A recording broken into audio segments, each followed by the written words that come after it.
Before we get into tonight's story, I want to know where you're watching from. Drop your country in the comments. I read every single one of them. Now, tonight's story. I can't verify most of what you're about to hear. There's no public incident report that matches it, no news article, nothing you can pull up and check for yourself. What there is, if you go looking, is a real closure order filed against a real piece of ground in the southern Appalachians, decades old, citing nothing but a case number and 2 words: structural hazard. That's the entire public record. According to the man this happened to, that's not what it was. I'll call him Danny, which is close enough to his real name to feel honest and far enough from it to keep him out of this. He worked one season, a little under 6 months, as a seasonal technician for a federal land management agency on a district tucked deep enough into the mountains that most people who've never worked backcountry land management wouldn't believe how remote a posting could actually get inside the borders of a country this developed. What he described to me wasn't a haunted house, and it wasn't a monster in the traditional sense either. It was slower than that, and stranger, and it came with a rule nobody would fully explain to him until it was almost too late to matter. I think that's part of what makes it stick with me. Most of the stories on this channel involve something breaking in. This one is about something that was already there, long before any of us showed up to manage it, patiently waiting on the other side of a door somebody else decided, a long time ago, needed to stay shut. Danny was 26 the summer this started, and he was not, by his own account, in a good place to be making decisions about where to spend 6 months of his life. He'd been laid off from a warehouse job outside Knoxville that winter, the kind of layoff that comes with 2 weeks' notice and a form letter, part of a round of cuts that took nearly a third of the shipping floor with it.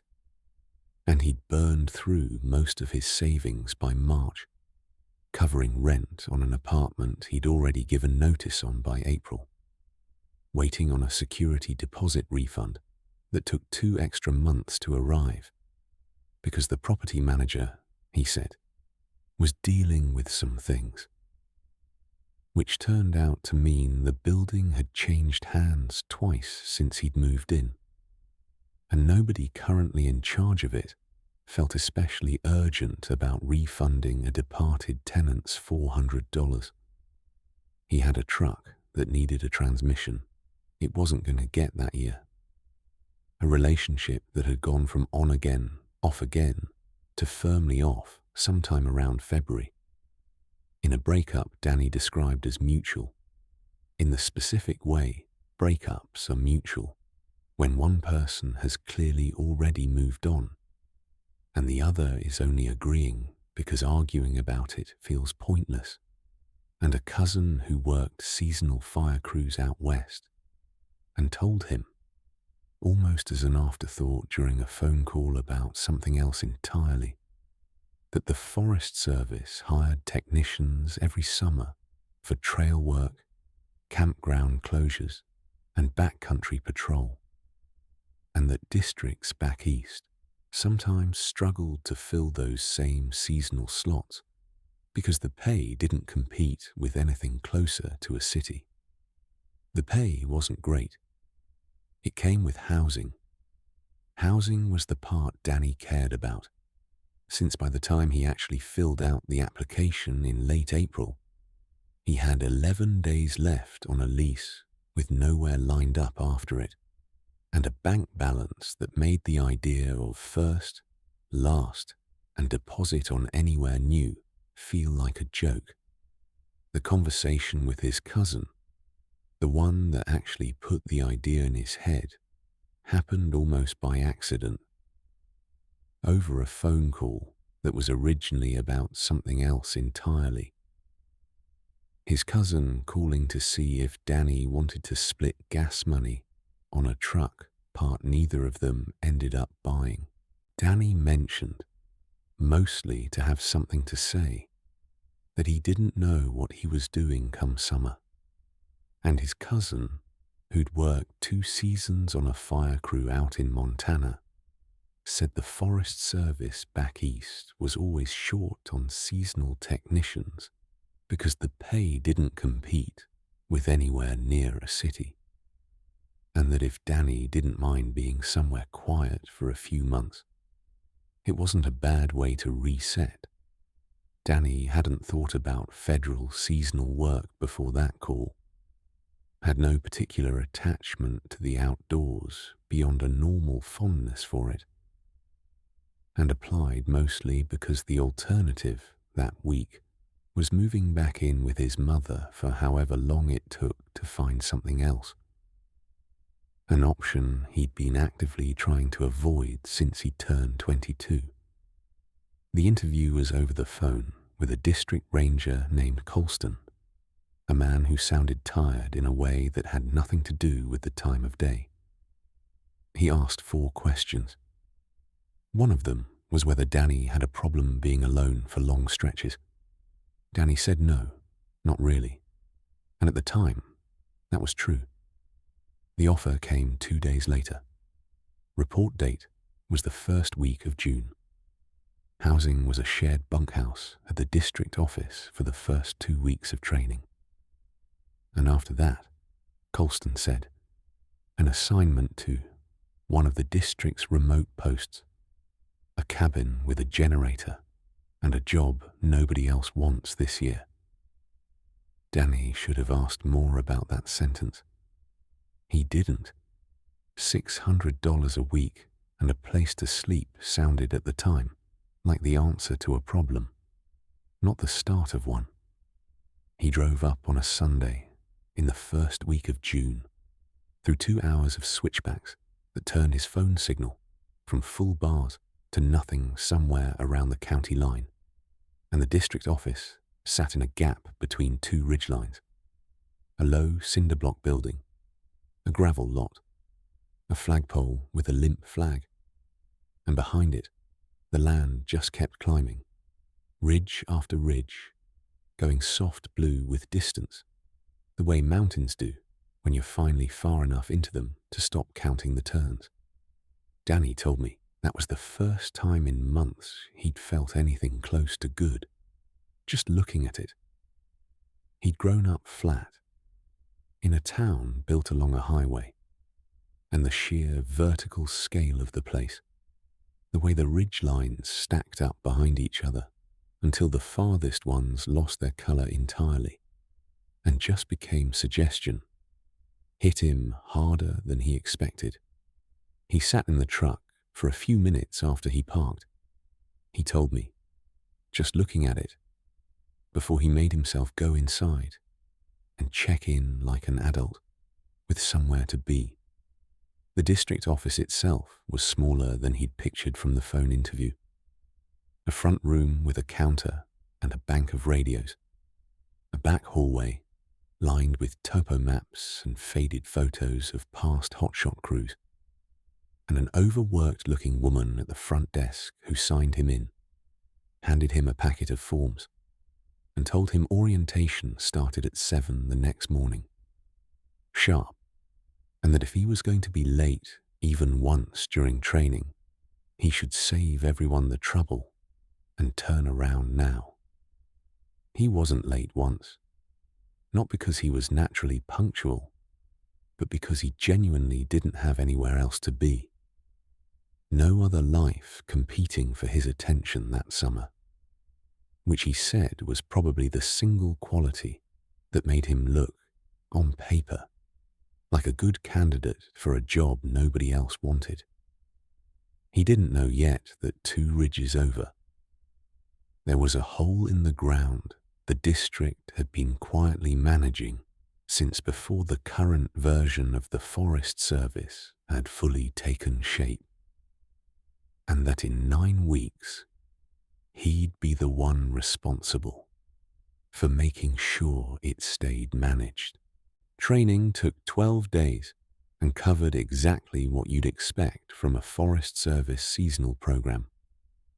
Trail construction standards, chainsaw certification, radio protocol, backcountry campsite compliance, the basics of writing up a resource violation, an afternoon on wilderness first aid that mostly amounted to stabilize and call for help. You are not a paramedic. There were 6 seasonals that year. Danny remembered most of their names for about a month and then lost track of all but 2, which he said was normal. Seasonal work chews through relationships fast, since half the people you meet in June are gone by August, reassigned, quit, or simply never seen again once the district scatters everyone to their posts. One classroom session stuck with him more than the others. A half day devoted to what the district called hazard site management, which turned out to be a fairly dry rundown of how to identify and report unstable structures, abandoned mine openings, and similar features scattered across the district's older ground. The instructor, a permanent employee near retirement herself, ran through a slide deck of examples: collapsed adits, sinkholes, a rotted footbridge over a gorge, and toward the end, almost as an aside, mentioned that a small number of closure sites on the district had what she called elevated monitoring requirements beyond standard signage, without naming any of them specifically or explaining what elevated monitoring actually entailed. Danny raised his hand and asked what that meant in practice. She said briskly that whoever got posted to one of those sites would receive site-specific briefing from their supervisor and moved on to the next slide before anyone could push further, in a tone Danny recognized much later as the exact same flat, closing the subject register Sheila used for her 4 sentences about the seal.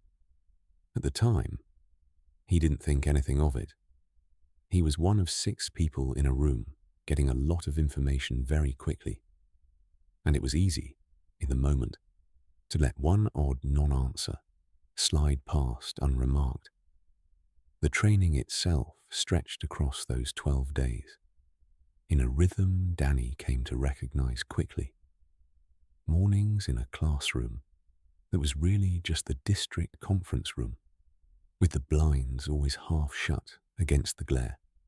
Afternoons out on real trail sections doing the work for practice, credit, and not incidentally, free labor for a district perpetually behind on maintenance.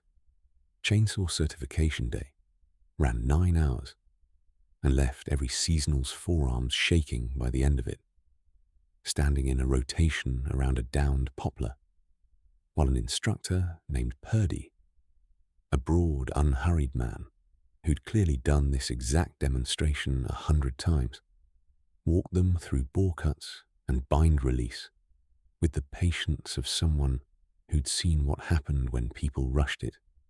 Radio protocol day was shorter and drier, mostly memorizing call signs and the phonetic alphabet, and practicing check-ins with a level of formality that felt almost silly in a classroom, and that Danny would later be grateful for every single night he spent alone at Station 9, when the ritual of it, station, time, conditions, over, became one of the only things that reliably steadied him.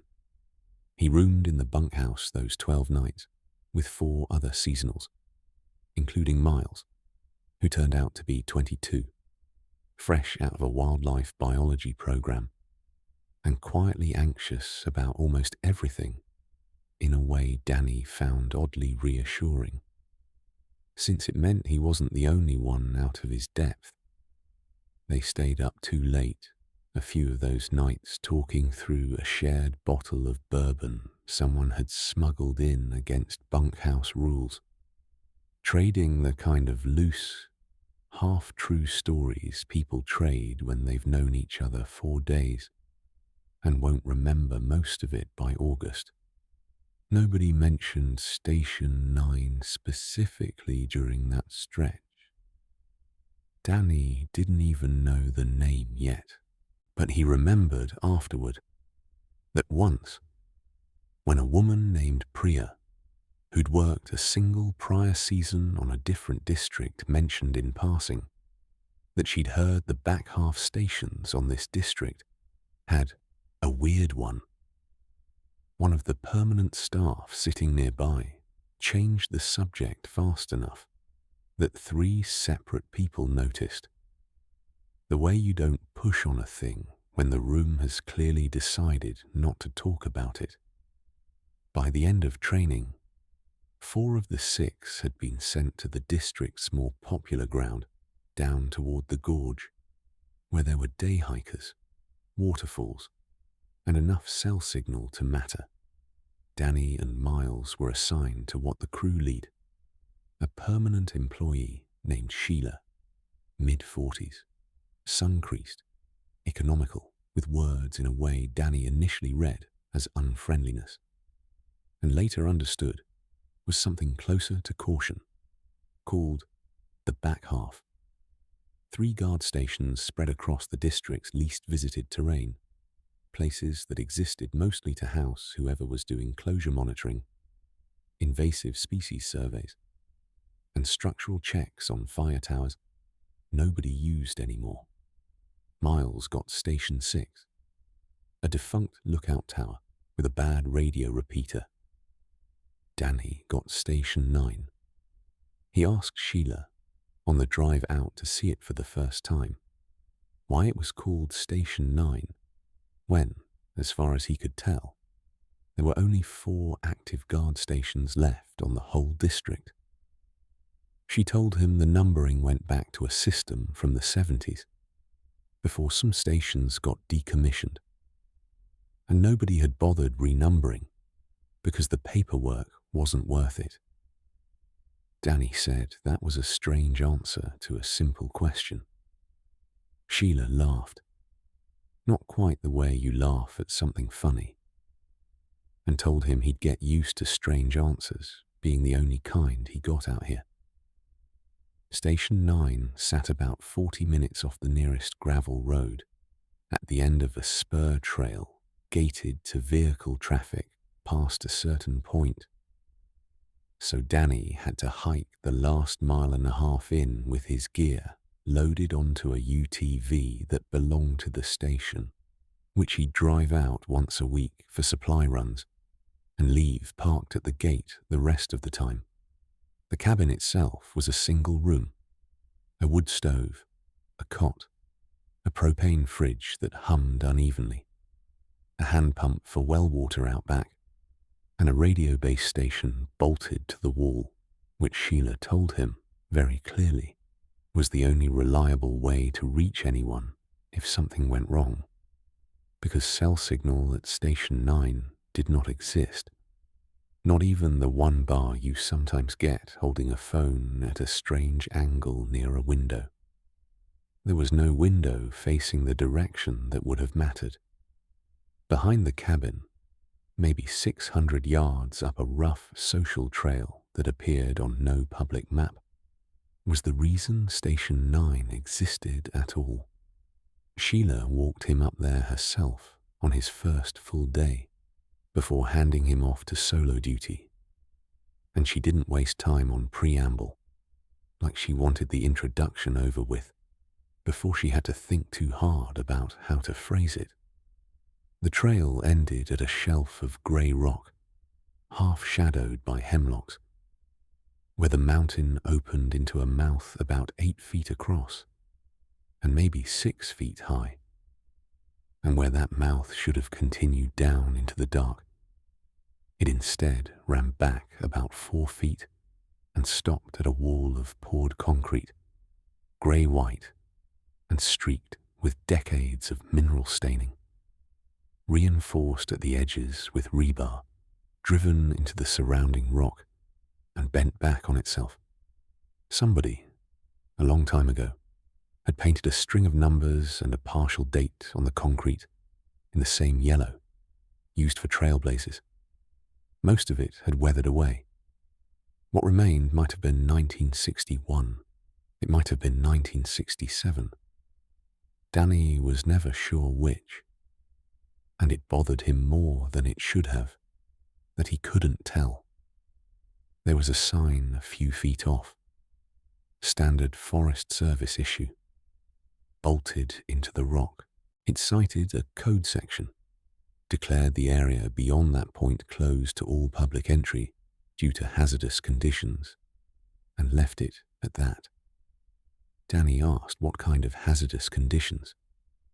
Bad air, unstable rock, a colony of bats carrying something you didn't want to catch. Any of the ordinary answers he was expecting. What he got instead was a list that was, on its face, completely mundane. Sheila said the geology was unstable. She said there'd been partial collapses in the past.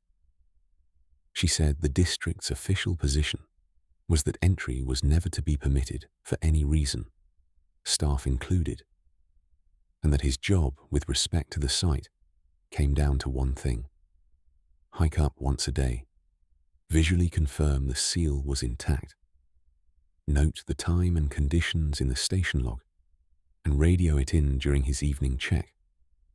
That was the entire job description. He'd find out later that every seasonal ever assigned to Station 9 had been given the same 4 sentences, word for word, going back years, like a script nobody was allowed to improve on.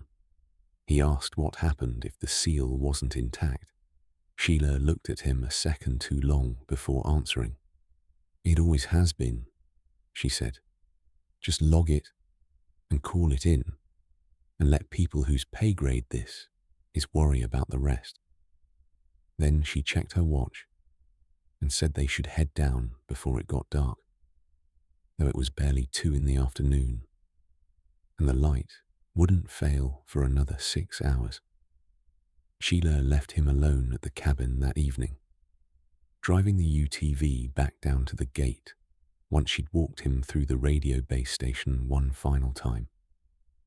And Danny's first night at Station 9, entirely by himself for the first time since arriving on the district, passed without incident of any kind, a fact he held on to later, as evidence of how ordinary the whole thing had felt at the very start. He ate a can of soup heated on the propane burner, did his 8 o'clock check-in with a duty officer he didn't recognize, and lay awake for a while, listening to a kind of silence he genuinely wasn't used to, before falling asleep sometime before 11, and waking to full daylight with no memory of the night in between. The deepest, most restful sleep he said he could remember having in months.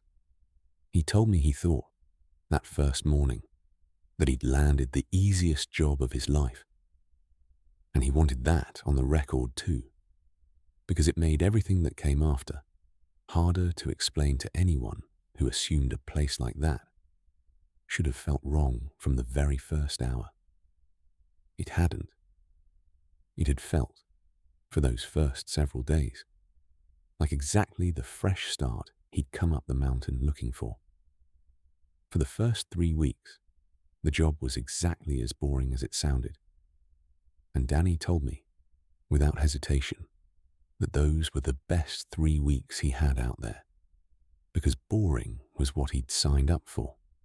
He hiked up to the seal every morning around 9, logged the date, the weather, the words "seal intact," no change, in a book with entries going back further than the physical book itself, since someone at some point had transcribed the older pages into the current one to keep a continuous record. Sometimes he sat for a minute, because it was a decent spot once you got past what it was. Cool in the summer heat, quiet except for wind moving through hemlock needles. A kind of quiet Danny said he hadn't experienced anywhere he'd lived before, since he'd grown up on a state highway with trucks running all night. The cabin itself settled into a rhythm too. In those first weeks, one Danny came to find almost meditative in a way he hadn't expected from a job that mostly amounted to hiking and paperwork. He'd wait with first light because the cot faced east and the cabin had no real curtain, worth the name. Put coffee on the propane burner and sit on the front step drinking it while the fog burned off the lower slopes below the station. A sight, he said, he never fully got used to, no matter how many mornings he watched it happen. Evenings ran the other direction, cooking something simple on the same burner, reading by lamplight since he'd brought a duffel bag of paperbacks he mostly didn't touch until nightfall, and the radio check at 8 sharp. The one appointment of his day he never once let slip, because something about hearing another human voice confirm the date, the time, and the fact that everything was still normal felt, especially as the summer wore on, less like procedure and more like a small anchor thrown out into water that kept getting deeper than he expected. Then he'd hike back down, do trail maintenance or invasive species surveys, and radio his evening check to the district office at 8. Mostly Sheila or whoever was on duty, asking if everything was normal. And Danny saying yes, because it was. The first thing that didn't fit came in the 4th week, on a Tuesday, and it was small enough that Danny almost left it out of the log entirely. He'd come up a little later than usual, closer to 10, because he'd slept badly the night before. He'd been sleeping badly for the better part of a week by then, waking 2 or 3 times a night for no reason he could name, which he'd chalked up to the quiet, since some people don't sleep well without background noise, and he had no way to know if he was one of them. When he reached the seal, the air around it felt different.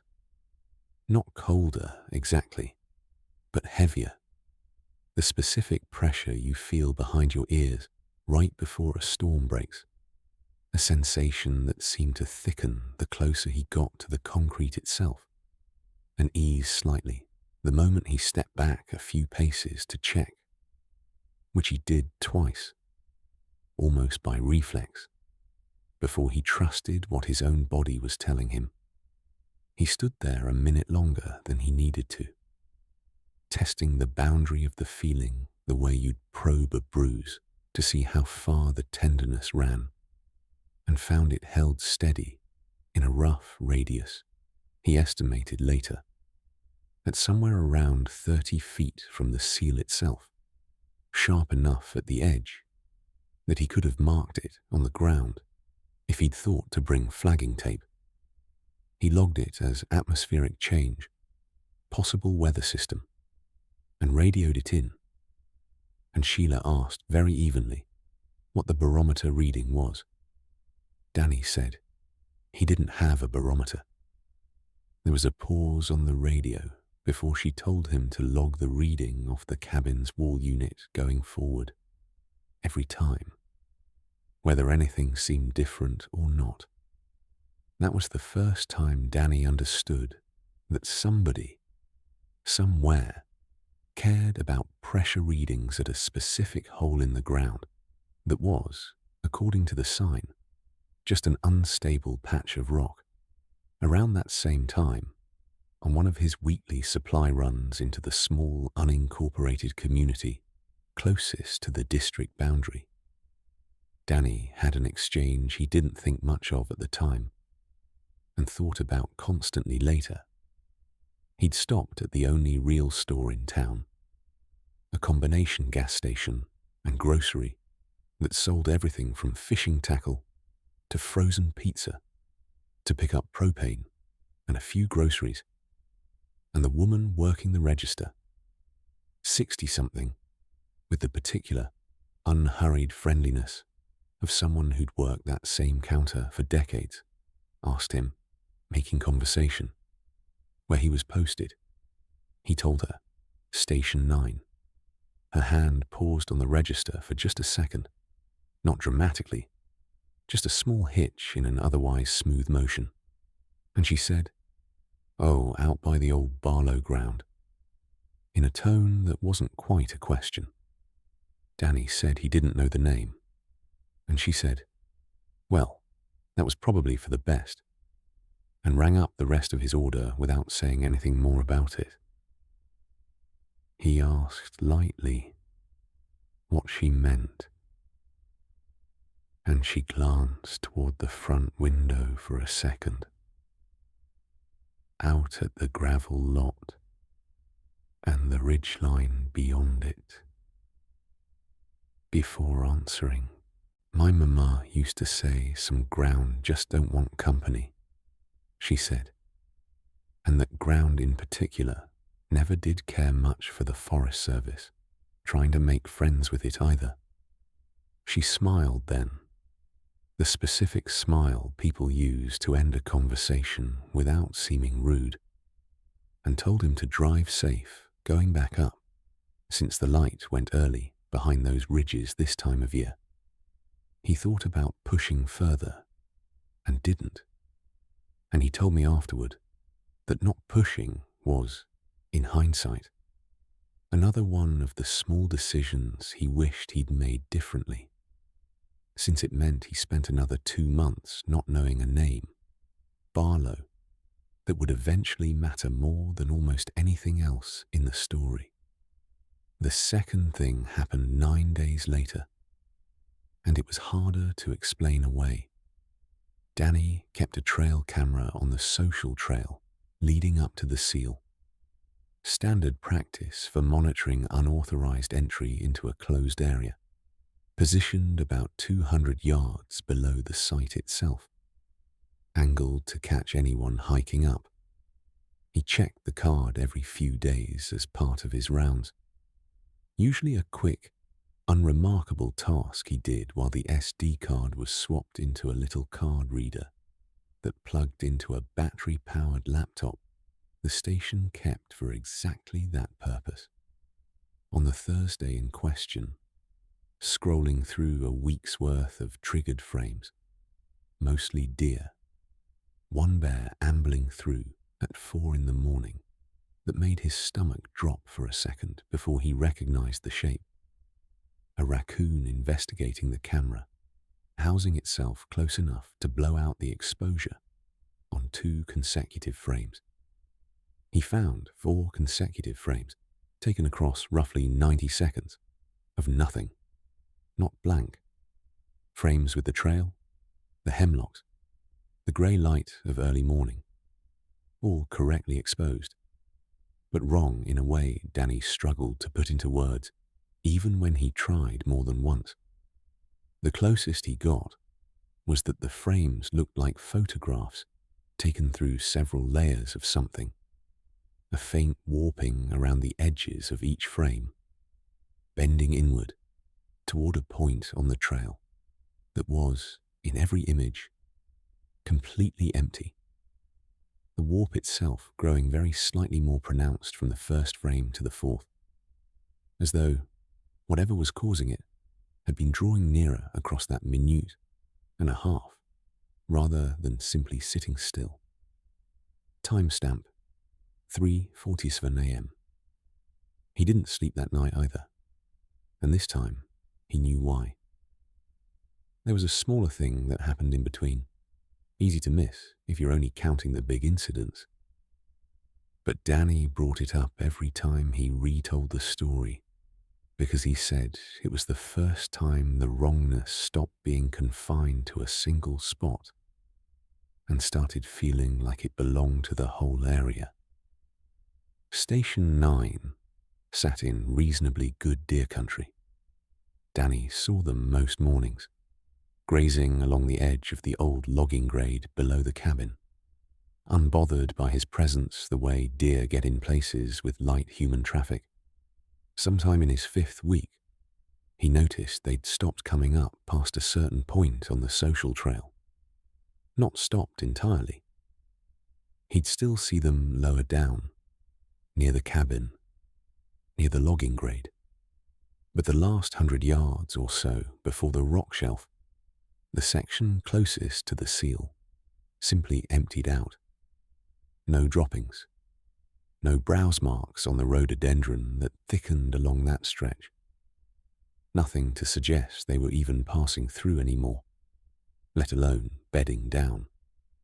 He mentioned it to Sheila almost as an afterthought during a check-in, expecting her to say it was nothing, coyote pressure, or a shift in browse availability, the kind of mundane explanation wildlife people give for things that look strange to everyone else. Instead, she was quiet for a second, and then asked him very specifically whether he'd noticed birds behaving differently too. Danny hadn't thought about it until she asked, and once he did, he realized she was right to ask. He couldn't remember hearing birdsong on that last stretch of trail in days, though he heard plenty of it everywhere else on the property, including 30 yards below, where the animals had apparently drawn their own private line. He asked her why that mattered. She told him it was just something worth tracking. The same flat non-answer she'd given him about the barometer, and asked him to note it in his log going forward. Daily observation of wildlife activity within 200 yards of the site, in addition to everything else he was already tracking. Danny started paying closer attention after that, and what he found over the following weeks was that the animals seemed to understand the boundary of the place better than he did, and to respect it more consistently than any of the humans involved had managed. He tested it a few times without meaning to, simply by paying closer attention on his daily hikes than he had before, noting exactly where deer signs stopped along the social trail, where he'd hear the last birdsong before the quieter stretch began, where even the insects seemed to thin out, fewer gnats swarming his face on that final 100 yards than anywhere else on the property, despite conditions that should have made it just as bad as everywhere else. He never saw so much as a squirrel cross that last 100 yards for the rest of the summer, no matter how heavy the mast crop got farther down the ridge, no matter how many logging grade deer trails fed into that stretch from either side. It was, he said, the closest thing to a hard, reliable rule the whole place offered him, and it came from creatures that had never read a sign or heard the 4 sentences Sheila gave every new hire, which made him trust it more than anything the district had ever told him directly. Danny wanted something on the record here, because he said leaving it out would make the story sound cleaner than it deserved to.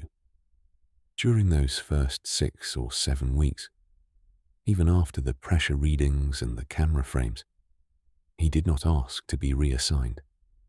He thought about it. He drafted a text to Sheila twice that never actually sent, since nothing sent from Station 9, which meant it would have required driving out to the gate first just to hit send on a complaint. What stopped him wasn't courage. It was $600 a week, a lease he'd have to break somewhere else if he bailed, and a specific, stubborn kind of pride that told him if Sheila and everyone before her had done this job and come out fine, he could too.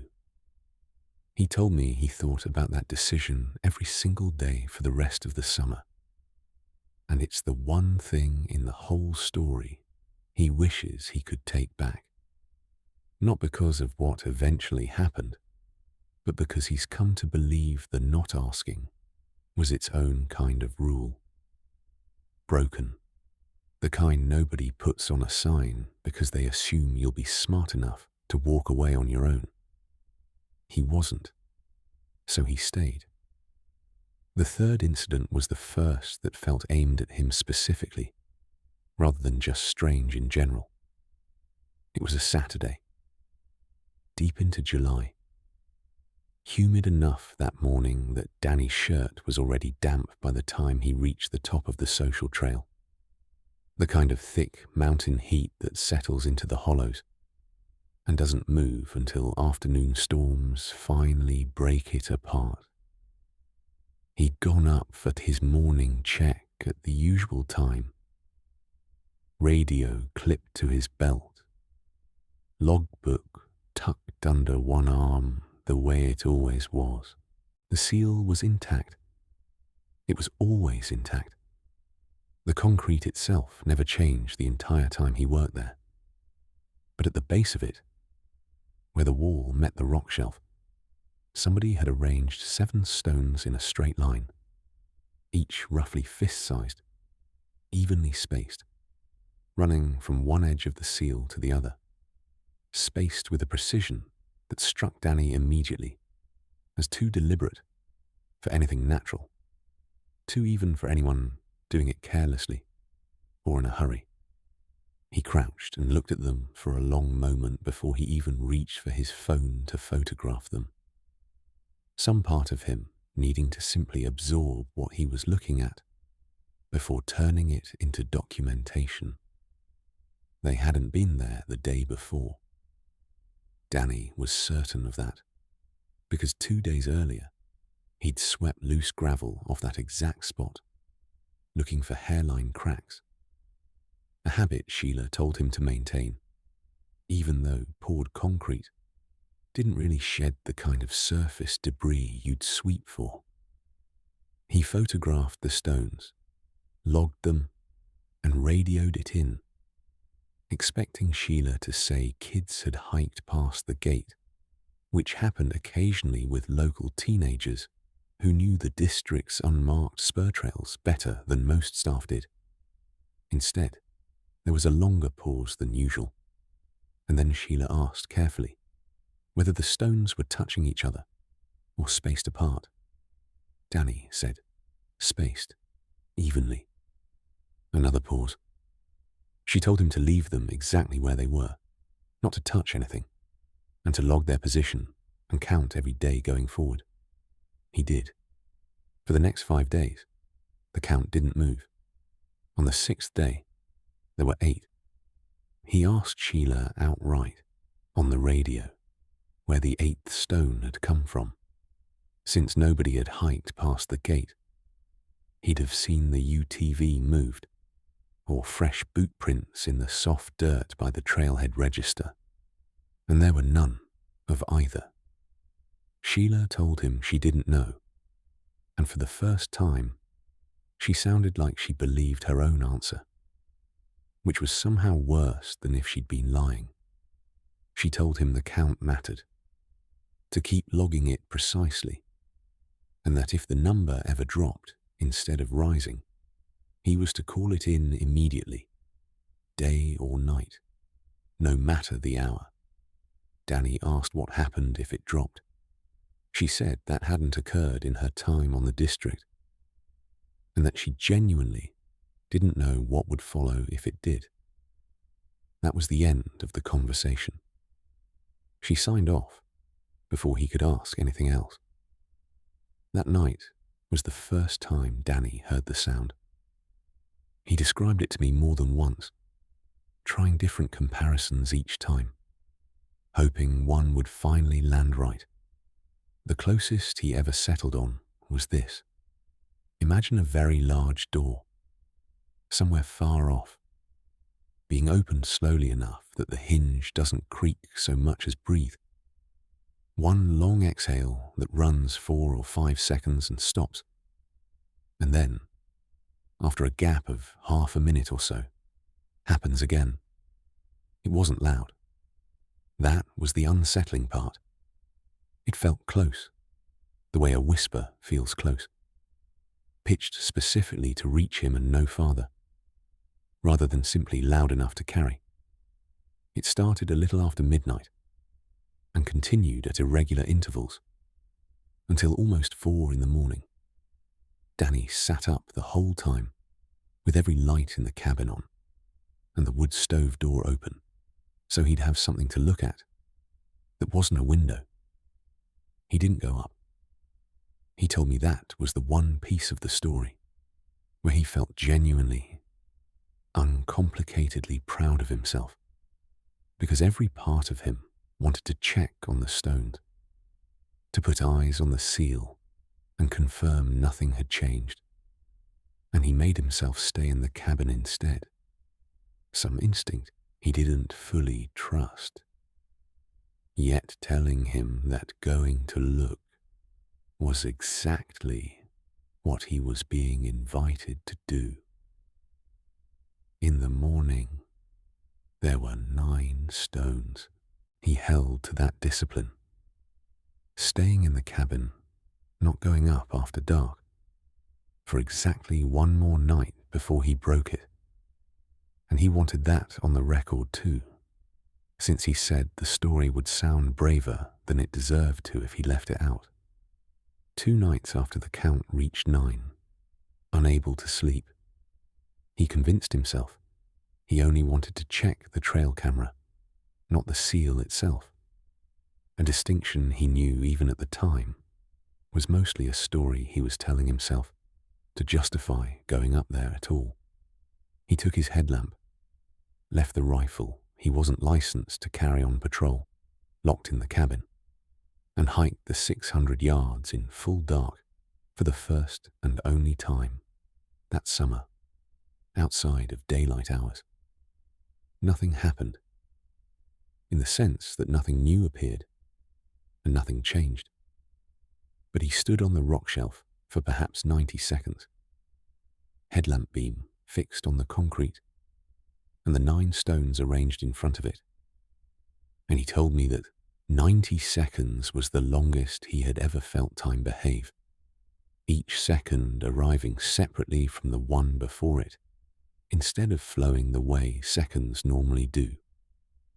And that somewhere in the middle of that stretch, he became aware, with total and instant certainty, that whatever was on the other side of that wall knew exactly where he was standing, down to the inch, in a way it had no rational means of knowing. He didn't hear anything. He didn't see anything move. It was simply, suddenly, unbearable to keep standing there, a wrongness that arrived all at once, rather than building the way dread normally builds.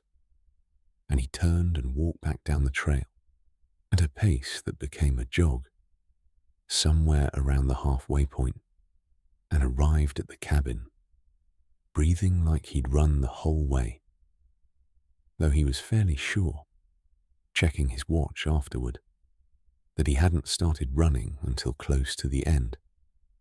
He never went up again after dark, not once for the rest of the summer, no matter how badly he wanted to check on something during the count's later, worse escalations.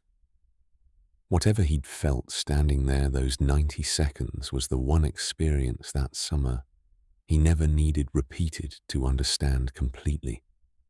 Some places only tolerate a visitor during daylight, and the tolerance isn't a rule written down anywhere. It's a mood, and moods change. Earl Tabor was 68 and had worked the district for almost 30 years before retiring. First as a technician, not unlike Danny, later as a fire lookout. A stretch of nearly a decade he still spoke about more fondly than any other part of his career, before a knee injury forced him down off the towers and into a mix of maintenance and radio relief work for his final years before retirement. And in retirement, he still came around a couple of days a week to help with radio relief and odd jobs, because in his words, sitting at home made him feel every one of his years, and the district didn't. He was a widower, Danny learned eventually, though Earl rarely brought it up himself. And Danny got the sense that the district itself had become, in a quiet way, the thing that filled the space a marriage and a career used to fill, which made his continued involvement with a place as difficult as Station 9 feel less like stubbornness and more like a kind of loyalty Danny came to respect the longer he knew him. He wasn't Danny's direct supervisor. He was more like the person everyone quietly deferred to when something came up the official channels didn't have a clean answer for. And within his second week, Danny had already picked up, from comments other seasonals made in passing, that if you had a real question about the back half stations, you asked Earl, not Sheila, because Sheila would give you the 4-sentence card read answer, and Earl would actually look at you before deciding how much to say.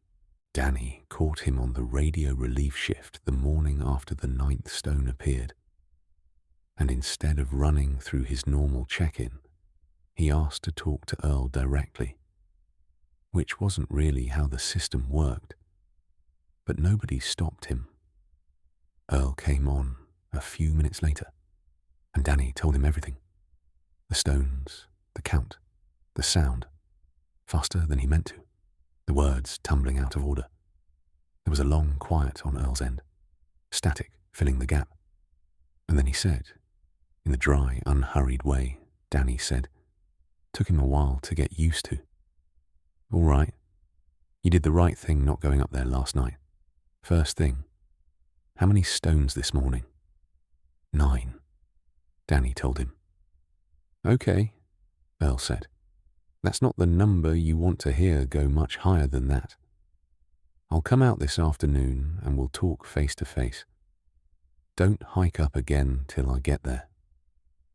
Earl arrived a little after 2, driving the UTV up from the gate himself, instead of making Danny hike down, which Danny appreciated more than he expected to. They sat on the cabin's front step, and Earl didn't waste time on comfort.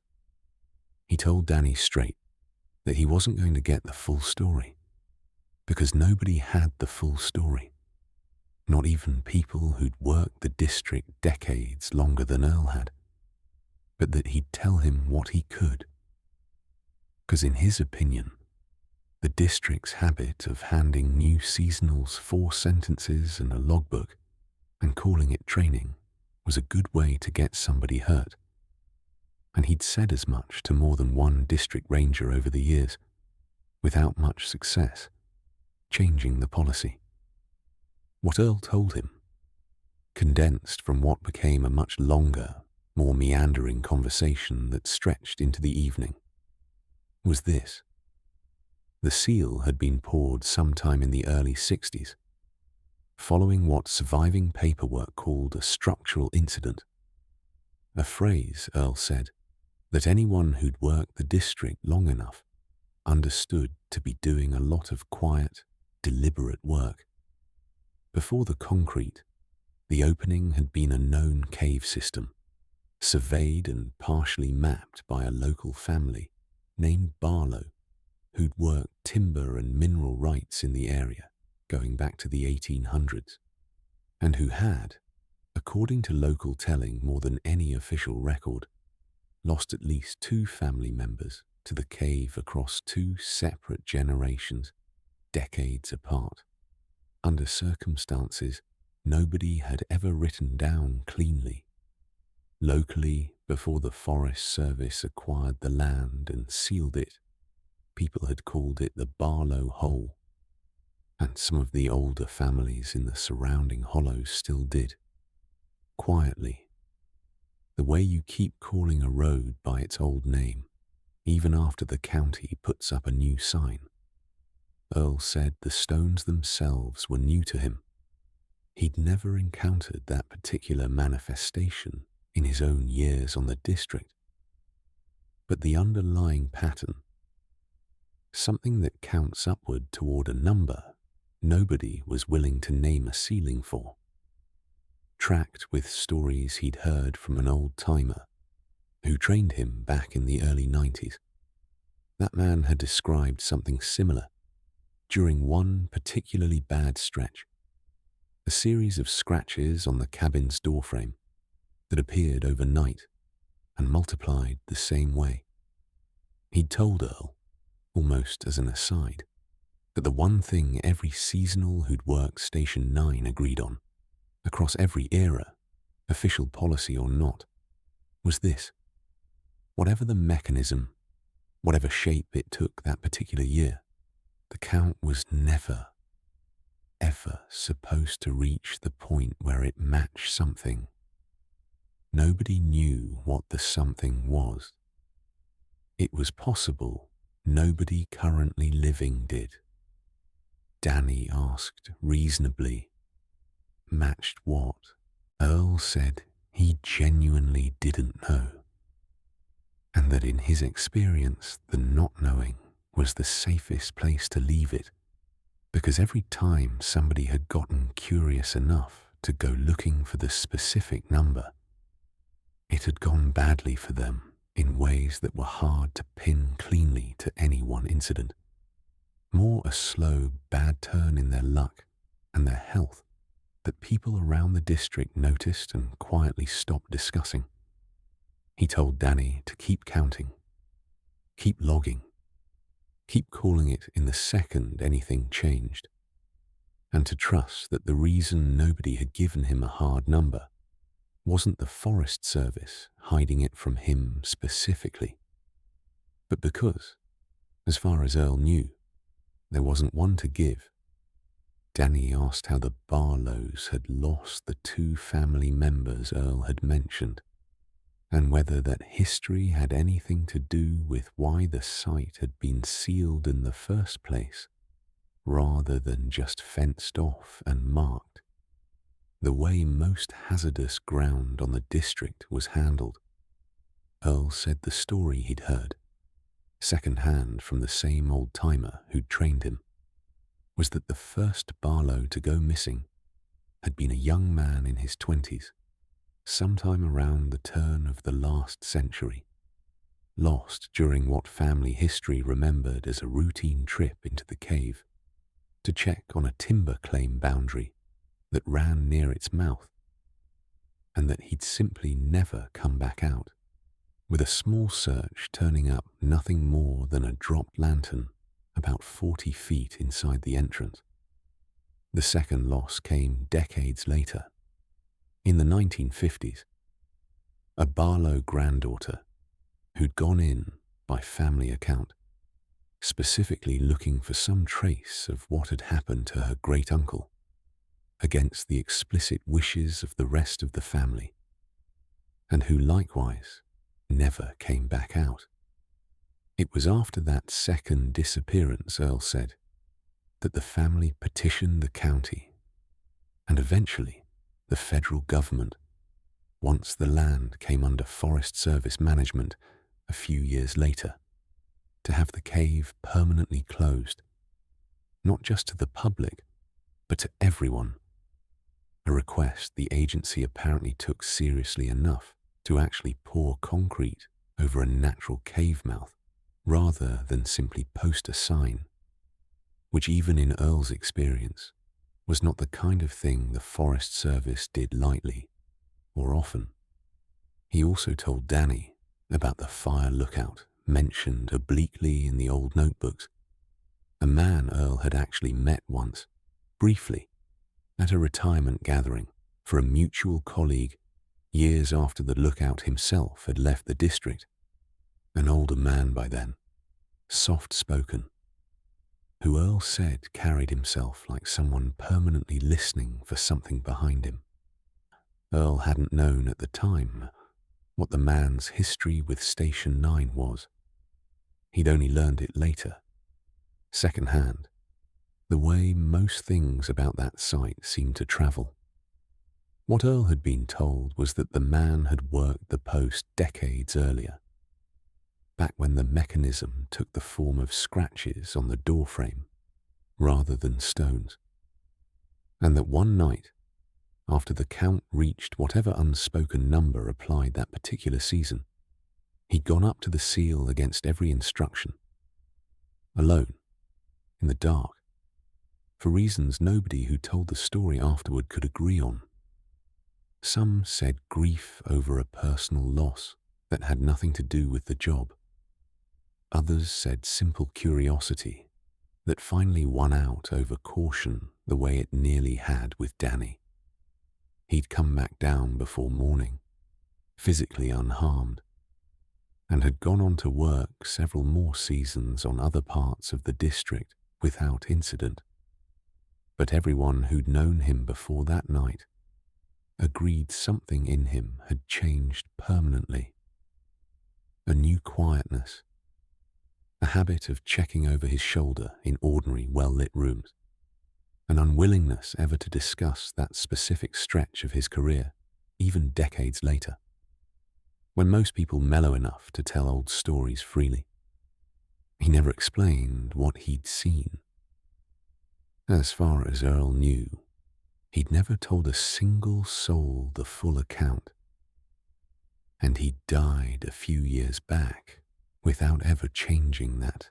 Earl said he was telling Danny all of this not to frighten him worse than he already was, but because he thought Danny deserved to understand that surviving an encounter with whatever was down there didn't necessarily mean coming out of it whole, and that the district's habit of treating every incident as either fully survived or fully catastrophic missed the real range of what could actually happen to a person out here.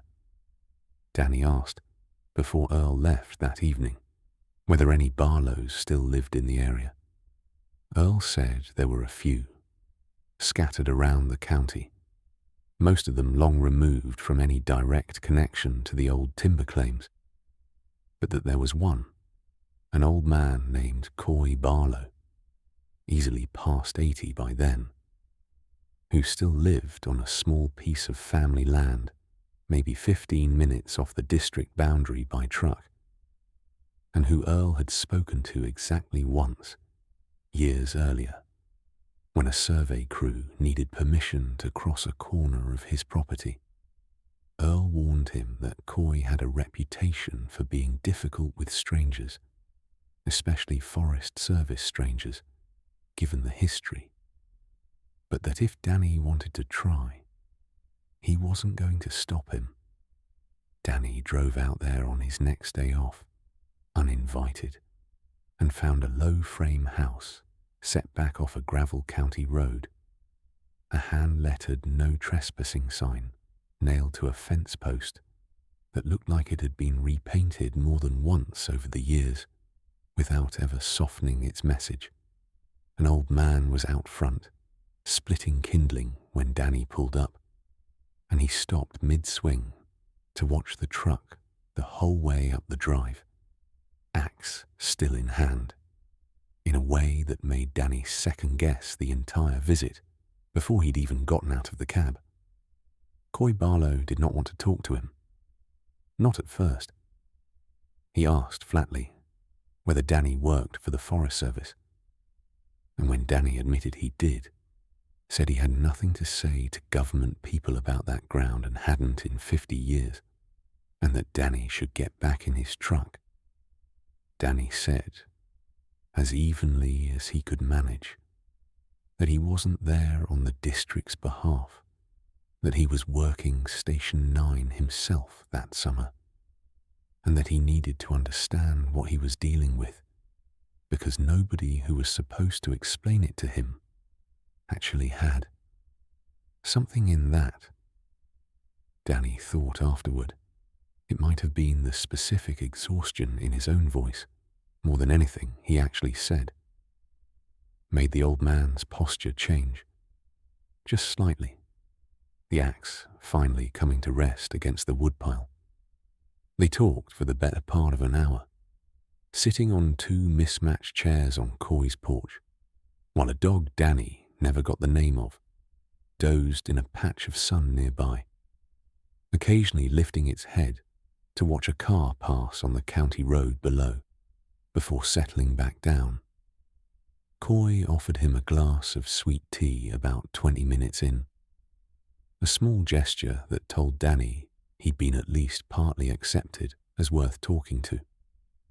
And he told him things Earl hadn't known or hadn't chosen to share, that the family's oral history went back further than the two disappearances Earl had described, that there'd been at least one earlier loss in the 1800s that had simply never made it into any written record, because nobody outside the family had ever cared to ask, and that his own grandfather, who'd been alive when the second disappearance happened, the granddaughter in the 1950s, had told him as a boy that the cave didn't take people out of hunger or malice, near as anyone in the family had ever worked out, but out of something closer to an exchange nobody living had ever agreed to, and nobody living could figure out how to properly refuse.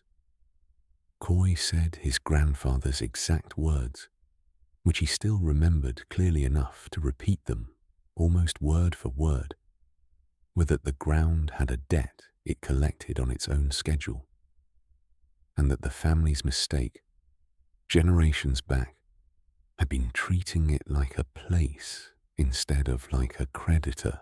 Danny asked him, at one point, whether the family had ever tried anything besides sealing it. Offerings, ceremonies, anything of that kind. The sort of folk remedy Danny half expected given how old the story clearly was. Coy laughed, a short, humorless sound, and said his grandfather had told him plenty of fool things had been tried over the generations before anyone in the family had the sense to just wall it up and leave it be, and that none of it had ever done a lick of good, near as he'd ever heard, which was exactly why the family had eventually stopped bothering with anything more complicated than staying away. Danny asked what that meant. Practically, what the debt actually was, what it wanted, whether there was any way to satisfy it short of what his grandfather's generation had done, which was seal it and hope.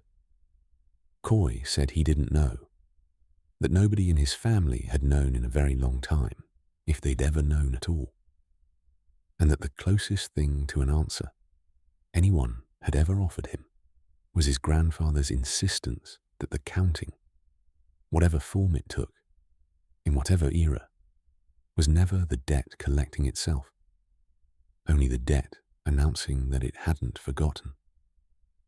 It ain't punishing you for anything you done, the old man told him, looking out past the fence line rather than at Danny directly. It's just letting you know it's still there. Same as it's been letting somebody know for longer than my grandfather could say. He told Danny that in his opinion, the kindest thing the family had ever managed to do for anyone was seal the mouth of it shut, and the cruelest thing the government had ever done was keep sending young people out there year after year to sit beside it, as if watching a debt collector through a window made a person any safer than not watching it at all. Danny left with more than he'd come for, and less comfort than he'd hoped, which he said was about the going rate for information all summer. Coy didn't say goodbye exactly. He just told him, as Danny climbed back into his truck, "Don't go asking it what it wants. It'll get around to telling you eventually. and you'd rather not be standing there when it does. For a while, that seemed to be enough. The count held at 9 for 11 days, during which Danny's sleep partially recovered. The pressure readings evened out, and the cabin felt, if not safe exactly, at least survivable again. During that stretch, he took to spreading his own log entries out across the cabin desk in the evenings, cross-referencing dates against the pressure readings and against whatever scraps of the private notebook's history Earl had already shared with him, trying to build something like a working theory of his own, even though he had no real training for that kind of analysis. He never landed on anything he trusted enough to call a conclusion, but the exercise itself, he said, gave him a strange sense of agency he badly needed by that point in the summer. The feeling of doing something active about a situation that otherwise required nothing from him but watching and waiting. He kept up his other duties, cleared 2 blowdowns off the main trail with a crosscut saw because the chainsaw was down for repair, wrote up a couple of dispersed camping violations near the district boundary for a group who'd built a fire ring too close to a dry creek bed, and argued with him about it for a solid 10 minutes before finally packing up. He also spent a full day helping a wildlife biologist named Pretty Net and Tag Bats in an unrelated section of the district, standing in the dark along a mist net strung across a forest road while she worked with a headlamp and a pair of tiny calipers, calling out species and forearm measurements for him to record on a clipboard, patiently correcting him twice when he misheard a species abbreviation over the drone of insects and running water nearby. It was long, repetitive, oddly pleasant work, full of small moments of genuine wonder that Danny said surprised him. The impossibly delicate architecture of a bat's wing held gently open under headlamp light, the way Pretty handled each animal like it mattered individually rather than as a data point, releasing each one into the dark with a small, unself-conscious murmur that sounded almost like a goodbye. Danny said he found the whole day almost funny in retrospect, spending 8 hours professionally unbothered by small, quick, unsettling creatures flying directly at his face in the dark, calm and methodical about it, because that was simply the job, while a completely different kind of dread waited 600 yards behind his own cabin, one he had no training and no calipers for. At one point, taking a water break, Pretty asked him, making conversation, how he liked his station, and Danny gave her the same flat non-answer he'd started giving everyone by that point in the summer. Fine, quiet, exactly what he expected. And she'd laughed and said quiet was underrated, that she'd trade her seasonal's constant campground noise complaints for a little quiet any day. He didn't correct her. It wasn't his place. And by then, he understood that a little better than he had in June. Before all that, though, in early July, Danny had one other piece of the puzzle handed to him, almost by accident, when Miles quit. Miles had been posted to Station 6, the defunct lookout tower with the bad radio repeater, about 5 miles from Danny's post, as the crow flies but closer to an hour by the connecting trails.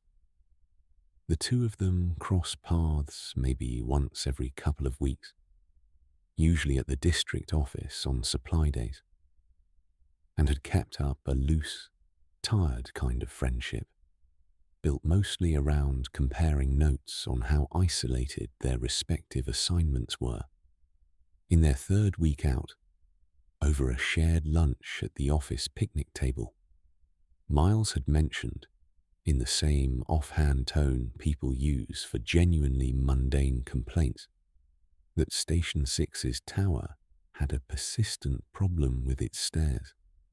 Specifically, that the number of steps up to the observation deck didn't match the number that should have been there according to the original construction plans tacked up inside the tower's base, and that no matter how many times he counted on the way up, he always came out one step short of the count on the way down, or the reverse, an inconsistency he'd initially assumed was his own inattention until he'd started deliberately counting out loud each time, and still couldn't get 2 consecutive trips to agree.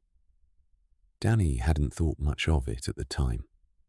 A badly maintained old structure, a quirk of a mind that spent too many hours alone. Nothing that seemed to belong in the same category as what he was starting to notice at Station 9. But when Miles resigned abruptly in the second week of July, giving only 2 days' notice, and refusing, according to Sheila, to explain his reasons beyond a single line in his exit paperwork that read, "Personal reasons, unrelated to job performance," Danny drove out to Station 6 himself before the site got reassigned, mostly out of a curiosity he couldn't fully justify to himself. He climbed the tower stairs once, slowly, counting under his breath the whole way, and came out with a number that didn't match the plans posted at the base either. He never told anyone at the district about it.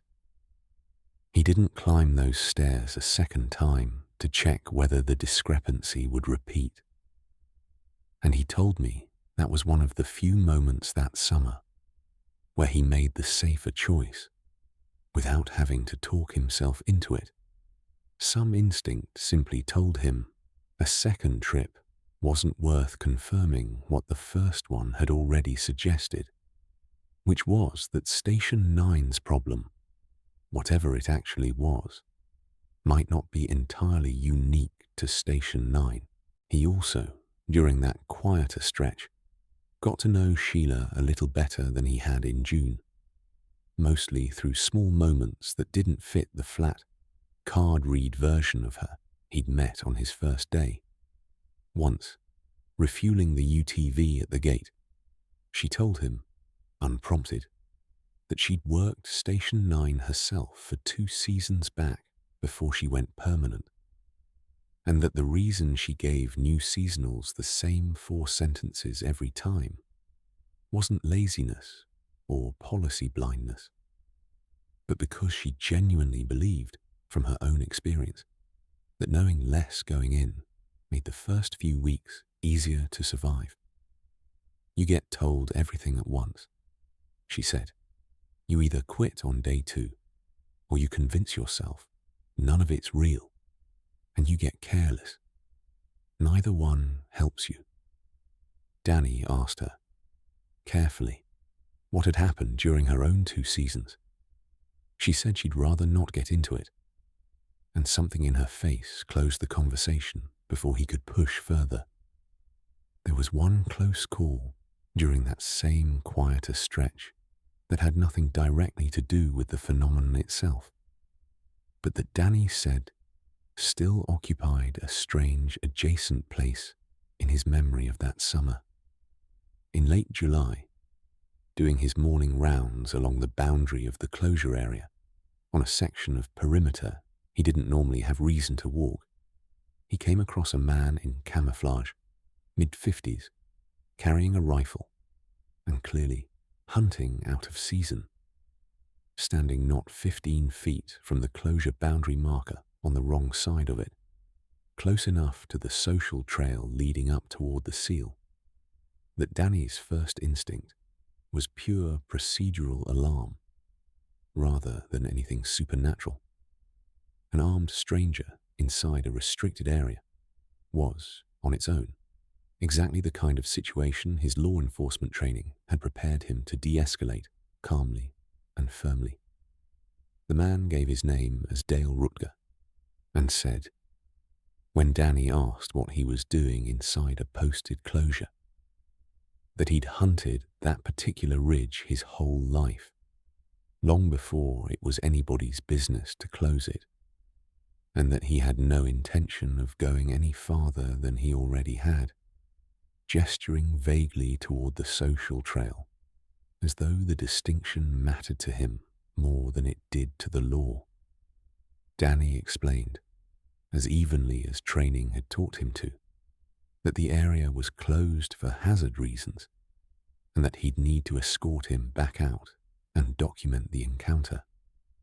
Rutger didn't argue exactly, but he took his time gathering his gear, unhurried in a way that struck Danny less as defiance than as simple familiarity with ground. He clearly considered more his than the government's, and as they walked, he asked Danny, conversationally, how long he'd been posted out there, and whether he'd noticed anything strange about the place yet. Danny said he gave a careful, non-committal answer, unwilling to volunteer anything to a man he'd just written up, and Rutger nodded like he'd expected exactly that kind of answer, and didn't push. As Danny walked him back toward the legal boundary, the older man said something that stuck with Danny for the rest of the summer, delivered in the flat, unbothered tone of a fact rather than a warning. You know there's folks up this holler been staying clear of that ground since before your daddy was born. Ain't about hazard signs. Never was. Danny asked him what he meant, and Rutger just shrugged. Said his own father had told him never to hunt past that marker, no matter how good the deer sign got on the other side of it, and that he'd never once, in 50 years, broken that particular rule of his father's. Sign or no sign, closure or no closure, he added, almost as an afterthought, while Danny finished writing up the citation at his truck, that his father used to say the ridge kept its own count of things, a phrase Rutger said he'd never fully understood and had stopped trying to. The same way, he supposed, a person stops questioning why they don't walk under certain ladders. He left without further incident, and Danny wrote it up as a straightforward resource violation. No mention of the conversation, though he thought about Rutger's flat certainty more than once in the weeks that followed. Another piece of evidence that the site's reputation ran deeper and wider through the local population than any official record acknowledged. The next incident, the fourth real escalation, didn't involve the stones at all, which Danny said was almost more unsettling than if it had, because it meant the site had more than one way of reaching him.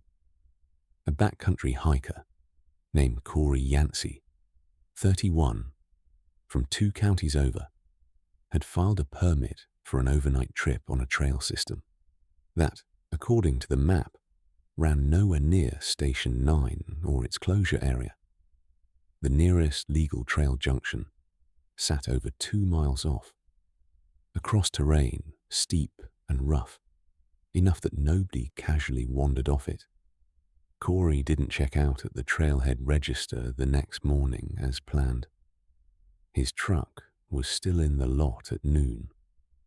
By early afternoon, the district had a search underway, and because Danny's station sat closest to the general search sector, even though it wasn't supposed to be relevant, he got pulled in to help sweep a grid section that put him, for the first time since his initial orientation, approaching the closure boundary from a direction other than the social trail he used every day.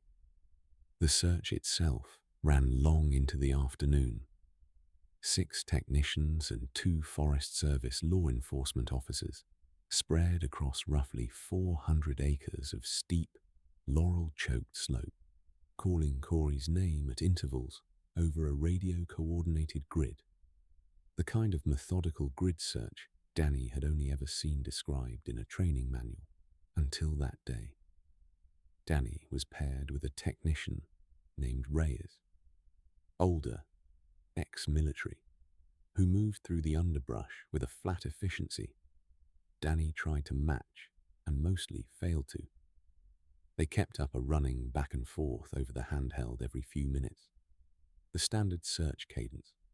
Team 4, clear, moving east. Copy Team 4.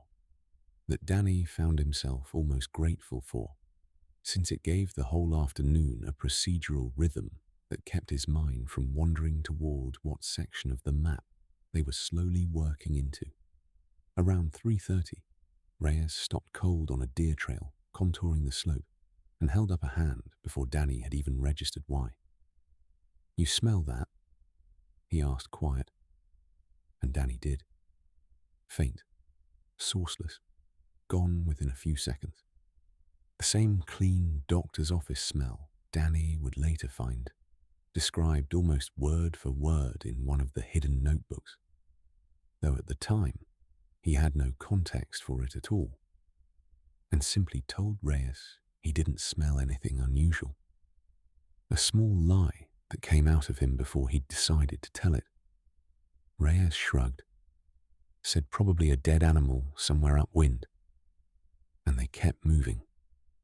They found the pack a little after 4, snagged on brush about 300 yards outside the closure perimeter, on a slope that connected to no trail, legal or social, anyone on the team could account for. Reyes called it in over the radio in the flat, procedural tone searches trained everyone into, and within a couple of minutes, 2 more team members had converged on the spot, along with one of the Forest Service law enforcement officers, a young guy named Petrosky, who photographed the pack from several angles before anyone touched it. The way you document a scene you weren't yet sure was a scene. There was no blood, no sign of a fall, nothing torn or damaged about the pack beyond ordinary wear. It sat upright, Danny said, the way you'd set it down on purpose if you meant to come back for it in a few minutes. Straps still cinched, a water bottle still slotted correctly into its side pocket. Nothing about its condition suggesting anyone had dropped it in a hurry or been dragged away from it.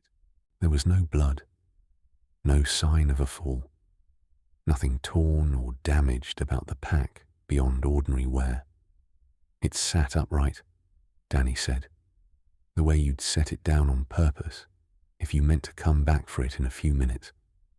The search wound down a little after 7 that evening, with full dark closing in, fast enough that the incident commander made the call to suspend the ground search until morning, rather than risk a search team member going down on the same unforgiving terrain that had presumably taken Corey. Danny sat in on part of the evening debrief back at the trailhead, mostly listening, and he remembered one of the state troopers, a broad, no-nonsense woman named Holloway, asking pointedly why nobody had walked the closure perimeter itself, given that the pack had turned up so close to it, and Sheila answering evenly that the closure area was a documented hazard zone, unrelated to standard search protocol, and that sending searchers into an area with active structural risk wasn't something the district was willing to authorize, without a much stronger indication the missing person had actually entered it. Holloway didn't push. Not that evening, though Danny said the look she gave Sheila afterward suggested she filed the answer away, rather than accepting it outright.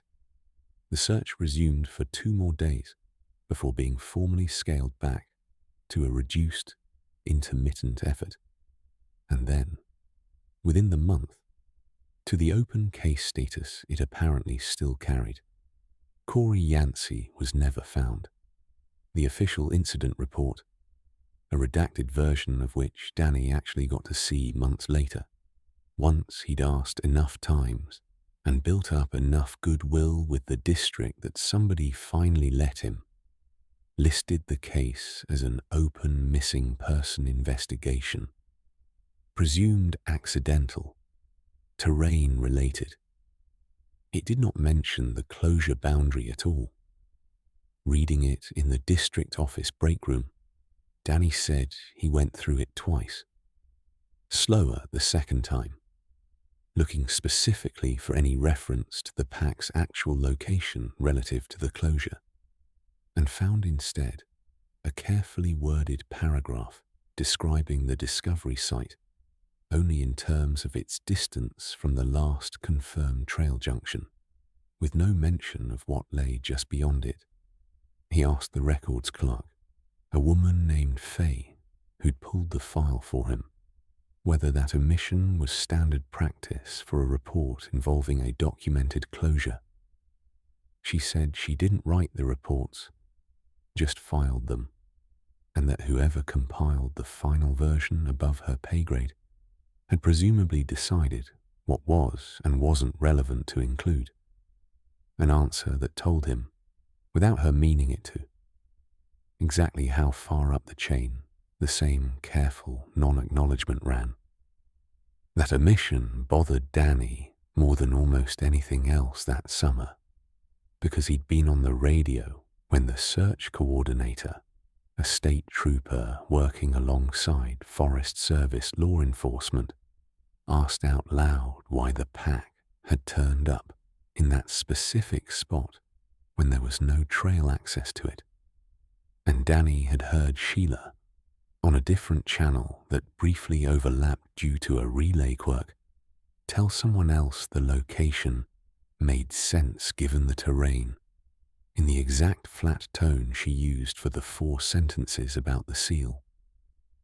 There was one more thing that happened the same evening the pack was found, before the count itself moved, that Danny didn't mention to anyone for weeks afterward. Not even Earl, because he said it felt too small and too strange to justify the radio call it would have required. Sitting on the cabin steps a little after dusk, still shaken from the search, he caught a smell drifting past him on the evening air. Faint, gone within a couple of breaths, but unmistakably the same clean, sourceless, antiseptic quality Reyes had noticed out on the slope that afternoon.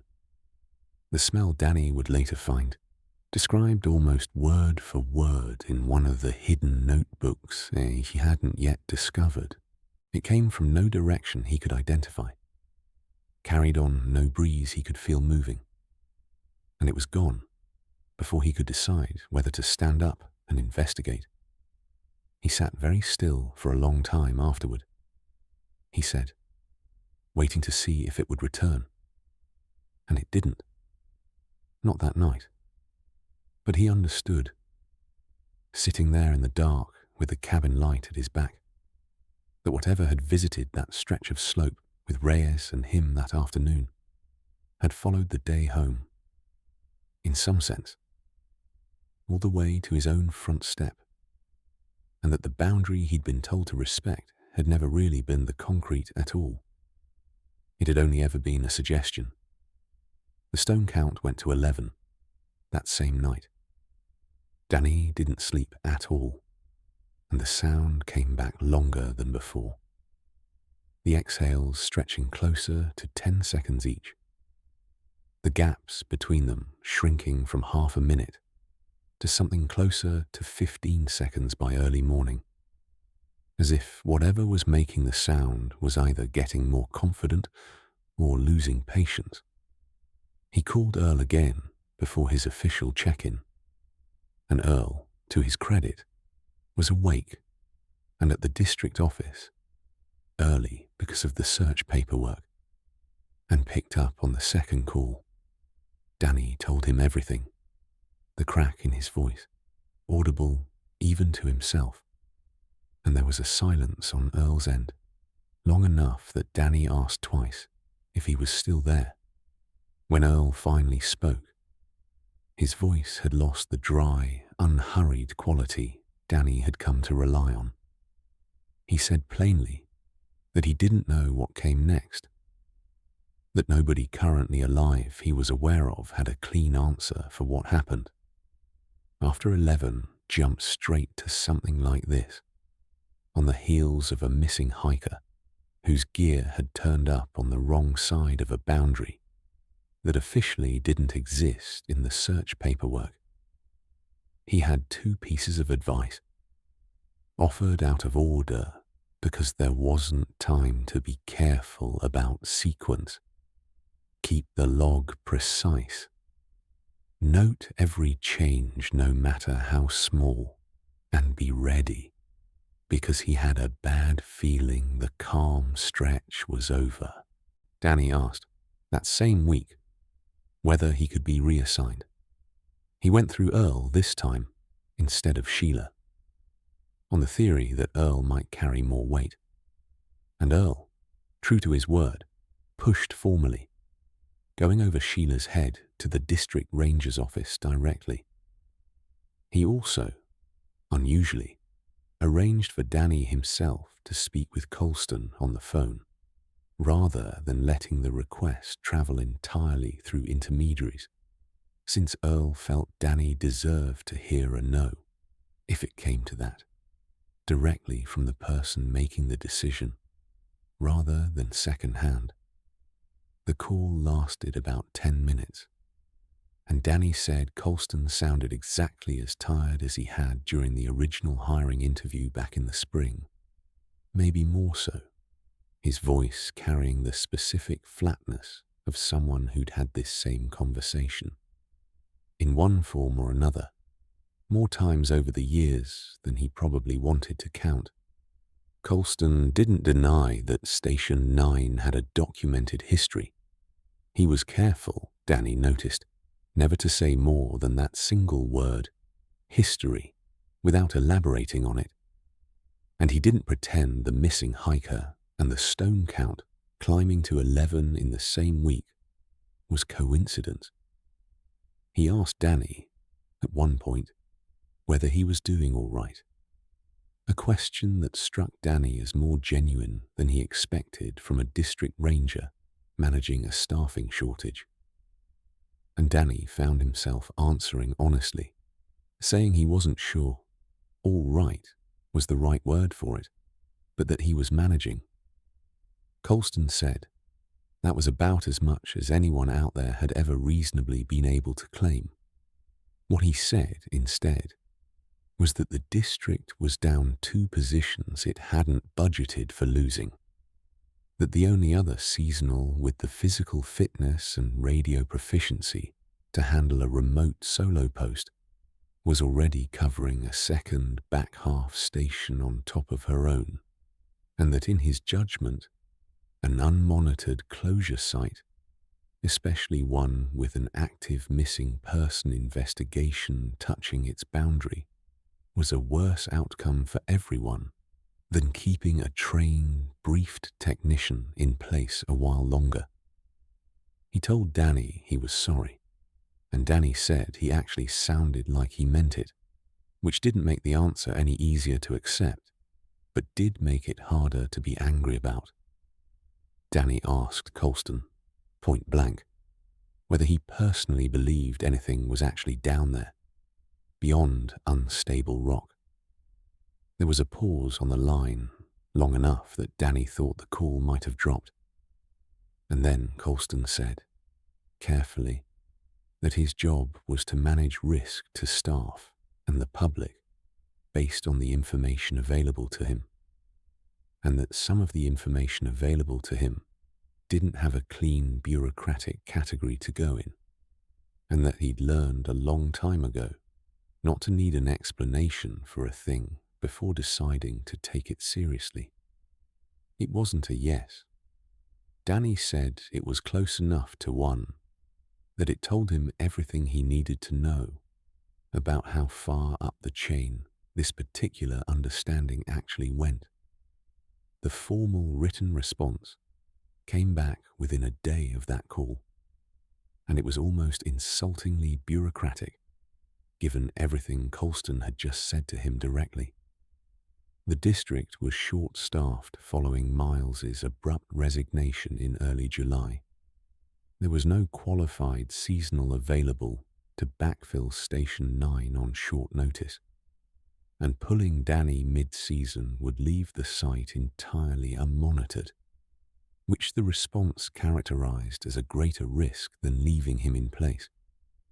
Earl relayed this to Danny with clear disgust in his voice, and told him if he wanted to just walk off the job himself, no questions asked, Earl would drive him to the bus station personally and never say a word against him for it.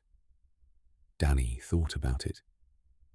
He told me he thought about it hard, sitting on the cabin steps with the radio still warm in his hand, watching morning light climb the tree line. And then the same stubbornness that had kept him from asking for reassignment back in week 4 kicked in one more time, except now it had something new mixed into it, a feeling he could only describe as needing to know. The same impulse Earl had specifically warned him was the dangerous one. He didn't leave. He told Earl he wanted to try to find out more first, on his own terms, before making a final call either way. That decision led him, 4 days later, to the discovery that changed the shape of everything that followed. Station 9's cabin had a single locked storage cabinet built into the wall beside the wood stove, which Danny had been told during training held nothing but old maintenance supplies and a defunct radio unit, not worth the trouble of the key, which nobody currently on staff actually had. The story going around was that the key had been lost sometime in the 90s, and nobody had bothered replacing the cabinet since it didn't hold anything essential. Danny had never had reason to think about it again until the propane fridge started tripping the breaker one evening. An ordinary maintenance annoyance that sent him hunting through the cabin's few storage spaces for a spare fuse, since the fuse box itself was empty, and he didn't want to make the 40-minute drive out and the 1.5-mile hike back in on a supply day that wasn't scheduled for another 4 days. He checked the obvious places first: a toolbox under the desk, a shelf above the door that held mostly candle stubs and a first aid kit, and worked his way down to the drawer beneath the cot almost as an afterthought, since it usually held nothing but a spare wool blanket and some old maps too worn to be useful. Pulling the drawer all the way out to check behind it, the way you do when you're getting genuinely frustrated with a search that's taken longer than it should have. He felt something catch against his knuckle on the drawer's underside. A strip of old masking tape, yellowed and half-peeled, holding a small brass key flat against the wood in a spot no one would ever see without pulling the drawer completely free of its frame, the way he just had. It was clearly hidden there deliberately, at some point, by somebody who wanted it findable, but not obvious, tucked in a place that assumed the next person to find it would only do so by accident, the way Danny just had. It fit the cabinet. Inside, along with a box of corroded fuses and a genuinely dead radio unit, exactly as advertised, there was a stack of 5 spiral notebooks, the drugstore kind, water-swollen at the edges but legible. Filled in different handwriting across a span, Danny eventually worked out covered almost 20 years. The earliest entries starting in the late 1980s, and the most recent trailing off abruptly, about 6 years before his own summer. Some of the covers had names or initials scrawled on them, half worn away, and one had a date range written across the front in block letters that had faded to a ghost of itself. Still legible if he tilted it toward the lamp at the right angle. He handled them carefully at first, half expecting the water-swollen pages to crumble at the spine.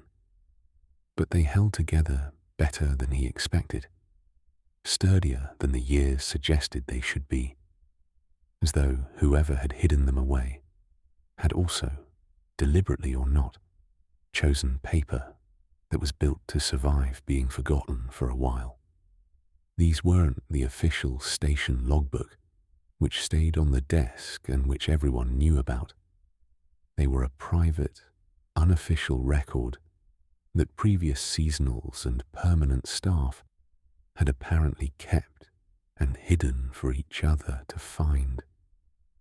A kind of underground continuity the district itself didn't sanction, and which Earl, it turned out later, hadn't even known still existed.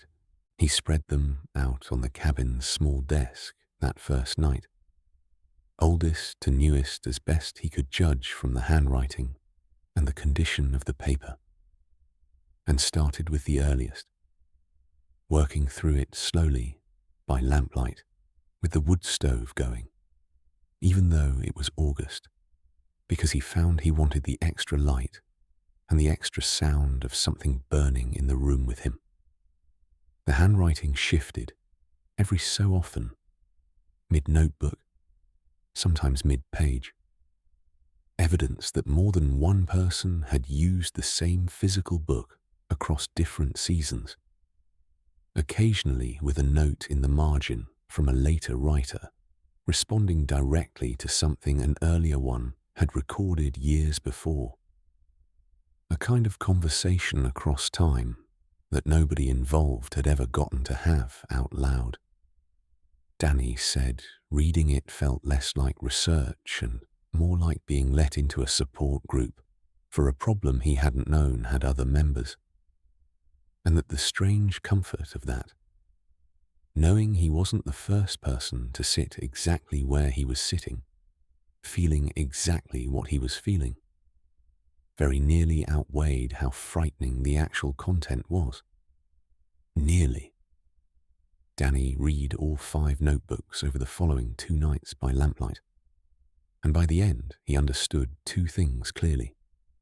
First, that the pattern he was living through, pressure changes, an object or marking that appeared and slowly counted upward, a low sound that intensified as the count rose, was not new and had cycled through at least 4 previous postings across the decades in different specific forms. In the mid-1990s, it had been stones, same as now, though the earlier entries didn't specify whether it was the same stones cycling back or the phenomenon simply repeating its favoured shape. In another stretch, it had been a series of scratches carved into the cabin's own doorframe, appearing overnight in sets that grew by exactly 1 every few days. In the earliest notebook, the entries cramped and formal, almost military in tone. It had been a scatter of small animal bones arranged on the rock shelf in front of the seal, increasing the same slow, deliberate way. Second, and more importantly, 1 entry, dated 14 years back, in hurried handwriting very different from the careful, controlled entries surrounding it, read, "It does not ever reach 12. Do whatever you have to before it reaches 12. I don't know what happens. I'm not staying to find out, and neither should you." The notebook ended 2 pages later, mid-sentence, the final page torn raggedly along its inner edge, as though pulled out, rather than simply reaching the end of what its writer wanted to say. Other entries filled in pieces around that warning without ever completing the picture. One, from the early 2000s, described a night the Count had held steady at 10 for nearly 3 weeks, long enough that the writer had begun to believe it had stopped permanently, only for it to jump to 11 in a single night, accompanied by, in the writer's words, a smell like a doctor's office, faint, coming from nowhere I could point to. Another, undated but clearly older, based on the paper, mentioned a fire lookout, not named but described as having worked the district before my time, who had reportedly gone up to the seal alone one night against every instruction after the Count reached what the entry called the number and had come back down changed, quiet in a way that unsettled everyone who knew him previously, and had left the district within the month without giving formal notice. The entry did not say what the number was, either because the writer didn't know, or because they'd made the same choice every writer before them had made, to leave that specific piece unrecorded, as if the not writing it down was itself a kind of precaution. A different hand, in one of the middle notebooks, had gone further than most in describing the sound itself. In an entry Danny read 3 times, because the description lined up so closely with his own experience that it unsettled him almost as much as the sound had the first time he'd heard it. This writer described it the same way: long, slow, breath-like, but added a detail Danny hadn't noticed himself until he went back and paid closer attention that same night: that the gaps between exhales weren't random, but seemed to shorten and lengthen in a way that roughly tracked the barometric pressure readings the station required everyone to log, faster and closer together on nights the pressure was dropping, slower and further apart on stable, high-pressure nights. The entry speculated, in a hedge the writer clearly wasn't confident in, that whatever was happening might be tied to the weather itself, or to something about the mountain's own geology that the weather affected, rather than to any deliberate intent on the part of whatever was making the sound. A theory Danny found oddly comforting for about a day, until he remembered that the stones had first appeared and started counting on a run of perfectly ordinary, stable weather, which didn't fit the theory at all. The longest single entry in any of the 5 notebooks ran almost 4 full pages, written by a hand Danny guessed belonged to someone posted at Station 9 sometime in the late 1980s, based on its position early in the oldest book, and it was the only entry in the entire stack that read less like a log and more like someone trying once to get the whole thing out of themselves in a single sitting, rather than doling it out a few sentences at a time across a season. The writer described a night, no date given, though context placed it deep into a summer posting, when the marking system that year, small piles of what the writer called dry sticks, bundled with twine, laid in rows, had climbed past 10 for the first time anyone at the station could remember, and the writer had made the decision, alone, without a radio contact of Earl's caliber, to talk them out of it, to sit outside on the rock shelf itself through the night, rather than retreat to the cabin, reasoning, in the entry's own words, that watching whatever happened directly seemed safer than not knowing what was approaching while shut inside four thin walls. What followed, in that writer's account, was a night divided into what they called arrivals, 5 distinct periods, each lasting some unspecified stretch of minutes, during which the writer described a sensation of being closely, deliberately observed from multiple directions at once, not merely from the seal itself, but from the surrounding tree line, as though whatever inhabited the ground had, for that one night, stopped confining its attention to the boundary Danny and everyone before him had been trained to think of as fixed. The writer never described seeing anything directly. They described instead the specific experience of feeling a presence pass close enough to disturb the hair on their arms without any accompanying wind, twice during the third arrival, and of hearing, during the fourth, a voice that used their own first name. Once, clearly, from a direction they were certain was empty, when they turned their headlamp toward it. The entry ended, after those 4 dense pages, with a single line set apart from the rest, underlined twice hard enough that the pen had nearly torn the paper. I do not know why it let me go. I have decided not to ask why, because I think asking is the same mistake as staying was. Whoever reads this next, stay inside. I mean that as plainly as I can write it. Whatever you think you'll learn out there isn't worth what it will cost you to learn it. Danny read that entry twice through before he could make himself set the notebook down, and he told me it was the single piece of writing, out of everything in all 5 books, that he thought about most in the weeks that followed.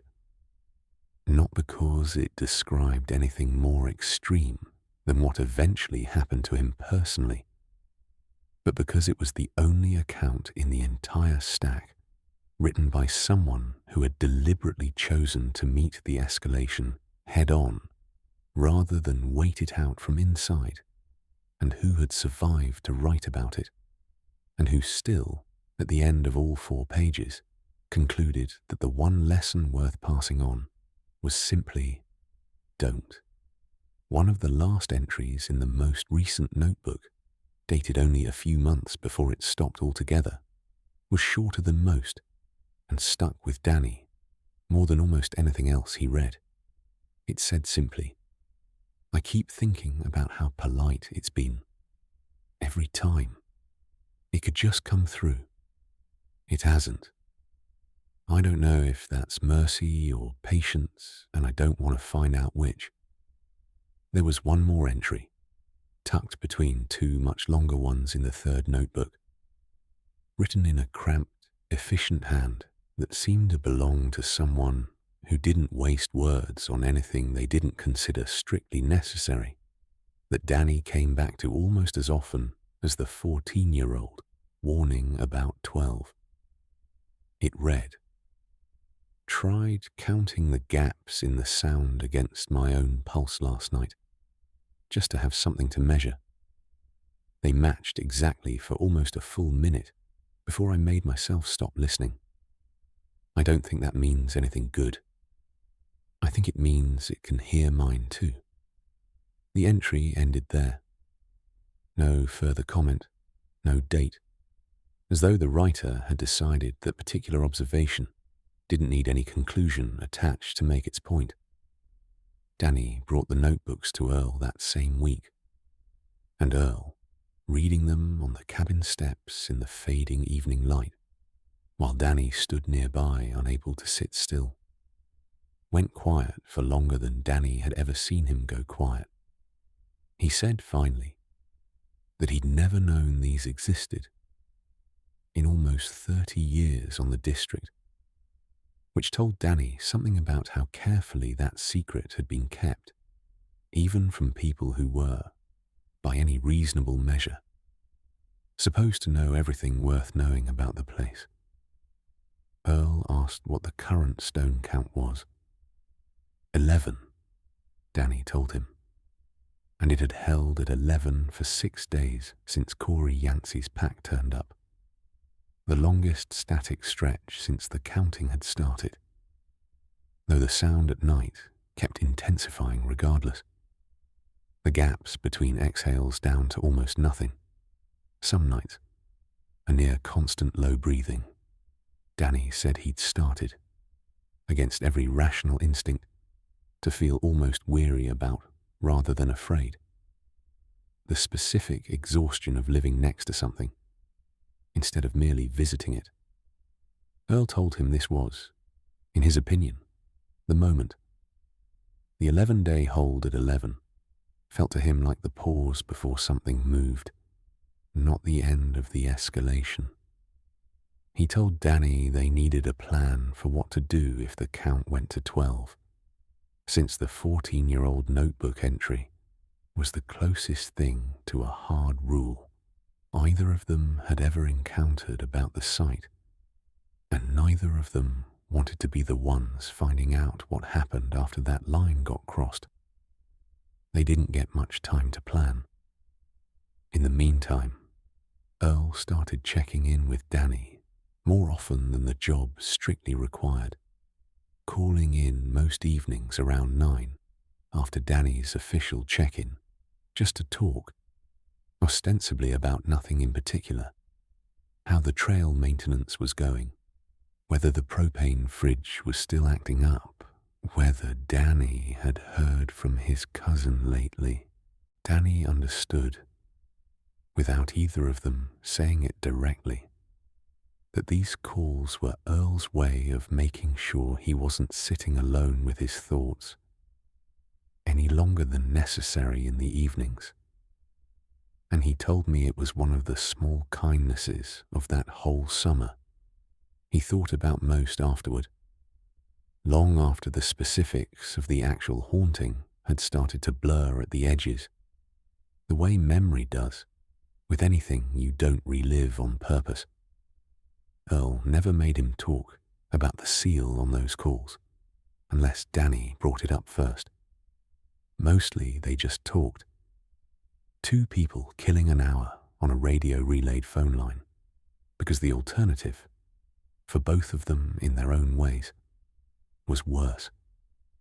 5 nights after that conversation, something happened that had nothing to do with the stones at all, and that Danny said still bothered him more than almost anything else, precisely because it broke a piece of the one system he'd trusted completely all summer, the radio. It was a little after 11, and Danny had already done his evening check-in and was reading by lamplight when the base unit crackled to life on its own. No call sign, no static burst of someone keying up to talk. Just a sudden bed of open channel noise that shouldn't have been there, since nobody else should have been transmitting on that frequency at that hour. Under the static, faint, there was something that took Danny a long moment to identify, and when he did, his stomach dropped in a way he said he felt in his teeth. It was his own voice, or something built out of the shape of his own voice, running through fragments of radio protocol he'd used earlier that same evening. Station, time, conditions over, looped and slightly wrong, syllables landing in an order that was almost but not quite how he'd actually said them, like a recording played back through a machine that had learned the words without ever learning what they meant. He didn't respond. He didn't touch the radio at all, sat frozen at the little desk with his book still open in front of him. And after somewhere between 30 and 45 seconds, long enough that he later timed a comparable stretch just to understand how long it had actually felt versus how long it had actually been, the noise cut off as abruptly as it had started. The base unit's status light returning to its ordinary idle green like nothing had happened. He called Earl at first light, rather than waiting for the scheduled morning check. And Earl, for once, didn't have a ready explanation. He asked Danny to describe it again, slower, and made him repeat the exact words the looped voice had used. Station, time, conditions, over, and the specific way the syllables had landed wrong, and Danny got the sense, listening to Earl go quiet on the other end while he worked through it, that Earl was cross-referencing it against some private catalogue of stories he'd accumulated over 30 years and coming up without a clean match. Radio bleed-through from other frequencies happened occasionally in mountainous terrain, Earl said eventually. Atmospheric ducting could do strange things to VHF signals, and in any other circumstance, he'd have told Danny not to think twice about it. But hearing his own voice loop back at him, fed through his own words from earlier that evening, wasn't something Earl had a mundane category for. And he said so plainly, which frightened Danny more than a confident wrong answer would have. I've heard of things imitating a voice, Earl finally said, usually from folks a long ways from here, telling stories that never made it to me firsthand. Never heard of it happening over a radio before. That's new to me, and I don't love new. The stone count held at 11 the next morning, unchanged, and Danny found himself almost wishing it had moved, if only because a change in the count was at least a pattern he understood the shape of by then. This, the radio, his own voice handed back to him wrong, felt like the sight trying on a different kind of door, one that didn't run through the seal or the stones at all. And he told me it was the first time he genuinely considered that whatever was down there might not be limited to the boundary everybody kept treating as fixed. Those 9 days passed slowly, in a way that felt less like calm and more like held breath. Danny kept the log meticulously, kept the evening calls with Earl going, kept waiting for something to move without knowing what direction it would move from. And he told me the waiting itself became its own particular strain, worse in some ways than any single incident had been, because at least an incident gave him something concrete to react to. He started sleeping with a flashlight under his pillow, a habit he never fully broke even years later. And he stopped reading past 9 most nights, finding he couldn't hold a page's worth of attention on anything that wasn't directly about the situation he was actually living inside. 9 days later, in the second week of August, a weather system the forecast had underestimated as a routine afternoon thunderstorm turned into something considerably worse overnight, dumping close to 4 inches of rain across the upper part of the district in about 6 hours, enough to blow out 2 culverts on the main access road and send Sheila's radio traffic into a steady stream of storm-damaged logistics that had nothing to do with Station 9 specifically. Danny rode it out in the cabin, watching water sheet off the roof in intermittent flashes of lightning. The wood stove cold because he didn't trust the chimney draft in that kind of wind. Listening to the wind work at the cabin's old window frames, hard enough that he got up twice to check the latches, even though he knew perfectly well they were secure. Somewhere around 1 in the morning, between 2 of the worst gusts, he realized with a start that he could no longer hear the sound from the seal at all. Buried, he assumed at first, under the storm noise itself. And it wasn't until the rain finally broke around 4, the wind dying back to an ordinary night breeze, that he understood the sound wasn't merely masked. It had actually stopped for the first time since it started. And the silence that replaced it, once the storm's own noise fell away and left nothing behind it, was somehow worse than any version of the noise had ever been. He went up at first light, against every piece of advice anyone had given him about not approaching the site outside his scheduled check, because the quiet had unsettled him more than any prior escalation, and he needed, in his words, to at least look. The trail itself had taken damage overnight. A fresh scour channel cut down one side of the social trail, where runoff had found a new path. A few small trees down across the lower stretch that he had to climb over rather than walk around. And by the time he reached the rock shelf, his boots were soaked through and his hands were shaking slightly, though he couldn't have said for certain how much of that was the exertion of the climb and how much was simple dread. The storm had washed a significant amount of loose soil and rock down off the slope above the shelf, and where the seal had stood solid and unbroken for as long as anyone had records of it, there was now a crack running diagonally across its lower third, maybe 3 feet long, wide enough at the middle that Danny could have fit 2 fingers into it if he'd been stupid enough to try, which, to his lasting regret, he very nearly was. He didn't put his fingers in, but he leaned close enough to look. And what he saw through the crack, in the grey pre-dawn light, with his headlamp angled into the gap, was not darkness.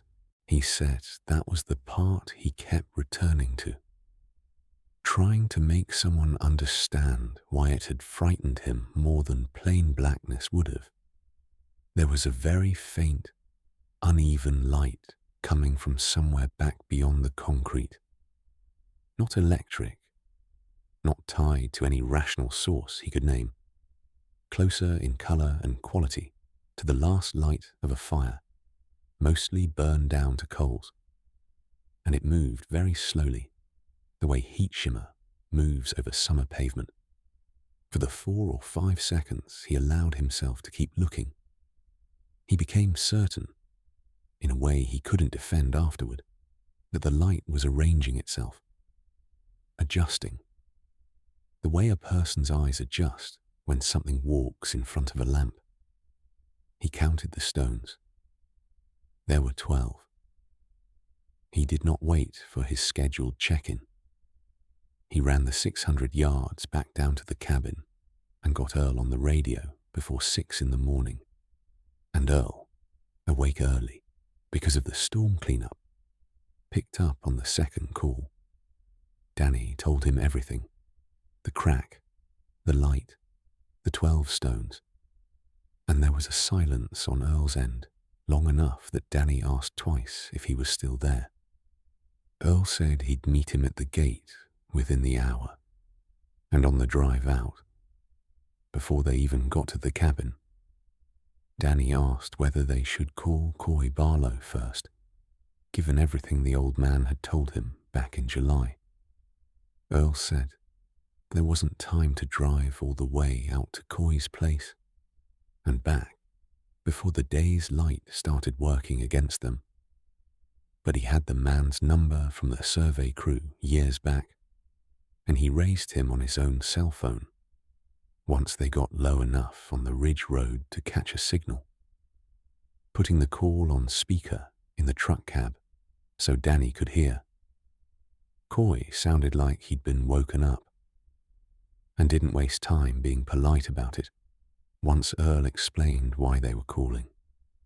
When Danny described the crack and the light moving behind it, the old man went quiet for a long moment and then said, flatly, that his grandfather had described something close to that once, from the family's own encounters, generations back, though never anything as specific as an actual visible fracture in a sealed wall. That part, Coy said, was new even to family memory, which unsettled him more than he let on in his voice. He told them the one thing his grandfather had been consistent about, across every telling Coy had ever heard growing up, was that the ground responded to being closed off, not to being confronted. Every family story about a Barlow going in after it, trying to understand it, trying to bargain with it or fight it, ended badly. Every story about simply mending what had been broken, without asking it anything, without acknowledging it directly, without lingering longer than the mending itself required, ended with the person walking back out. He told them, plainly, to fix the wall, say nothing to whatever was behind it, and not look at it any longer than the work demanded. Don't thank it. Don't curse it. Don't ask it what it wants. Just close the door and walk away, like you would from any door, he said, and hope it takes the doing over the asking, same as it always seems to. Then he told them to call him once it was done, hung up, and didn't wait for a goodbye. Earl looked at Danny for a second after the call ended and said only, "Well, guess that settles what we're doing." Danny said it was the closest thing to a plan either of them had, and it was going to have to be enough. When Earl finally spoke, his voice had lost every trace of the dry, unhurried quality Danny had come to rely on all summer. He said, very plainly, that he didn't know what came next, that nobody currently alive that he was aware of had a clean answer for what happened after 12, and that he had exactly 2 pieces of advice, offered in the wrong order because there wasn't time to be careful about it. First, that Danny needed to physically reinforce that crack himself, immediately, with whatever materials were on hand at the cabin, because leaving it open 1 more hour felt to Earl like the single worst option available. Second, that regardless of what happened with the crack, Danny needed to be off that mountain by nightfall, because Earl did not want him anywhere near Station 9 when the sun went down on a day the count had reached 12. This was, Danny realized only afterward, the moment the story's 2 competing instructions actually collided head-on. The district's standing protocol, unchanged since Sheila first walked him up that trail in June, was explicit that under no circumstances was he ever to approach the seal itself, let alone touch it, let alone attempt any kind of repair or intervention. The site was to be observed and logged, never engaged. Earl was now telling him, urgently, to do the exact thing he'd been trained for 2.5 months never to do. Danny had maybe 90 seconds to decide whose rule mattered more. The official one that had governed every day of his employment, or the one coming from the only person who'd actually been honest with him the entire summer. He chose Earl. What Danny used, because it was what he had, was a partial bag of quick-set concrete mix left over from an earlier culvert repair, a folded tarp, and every bit of scrap lumber and rebar offcut, stored in the cabin's outdoor shed. He spent nearly 3 hours working in a controlled kind of panic, mixing concrete with well water in a wheelbarrow. He hauled up the social trail, one exhausting piece at a time, packing it into the crack by hand and headlamp, bracing it with lumber wedged against the surrounding rock, the way you'd brace a form before a pour sets, improvising the whole thing based on nothing but urgency and half-remembered videos he'd watched years earlier for an unrelated project. The worst 20 minutes of the entire summer, he told me, were the ones spent kneeling directly in front of that crack, close enough to catch something under the whetstone smell of the rain-soaked rock that he could never fully describe, except to say it reminded him, faintly and horribly, of a doctor's office. Something clean in a way that felt deliberately arranged rather than natural, while the coal light on the other side of the gap kept moving, slow and patient, closer now than it had been at first light, close enough that twice he was certain it gathered toward the crack itself, toward him, only to ease back before reaching the opening. He did not stop working. He said stopping to look straight at it for longer than he had to felt, in the moment, like the one thing he was absolutely certain he wasn't supposed to do, though nobody had ever told him that specifically. It was just something his body understood faster than his mind did. He worked in stages, the way he'd have approached any repair job under normal circumstances, except every stage came with an awareness he couldn't switch off of what was on the other side of 8 inches of failing concrete. First, he cleared loose debris from the crack itself with a gloved hand, working quickly, not lingering longer than he had to with his fingers that close to the gap. Then he wedged the scrap lumber into a rough brace, wood pressed against the surrounding rock on either side of the crack, tied off with what baling wire he had on hand, meant to hold the wet concrete in place against its own weight while it began to set. Then the mixing itself, wheelbarrow after wheelbarrow of it, hauled the last stretch by hand, because the wheelbarrow couldn't make the final grade up onto the rock shelf. His arms and back screaming by the third load, in a way that gave him something almost welcome to focus on besides the light. The light did something, partway through, that he only told me about once, near the end of our last conversation, like it had taken him that long to decide it was worth mentioning at all.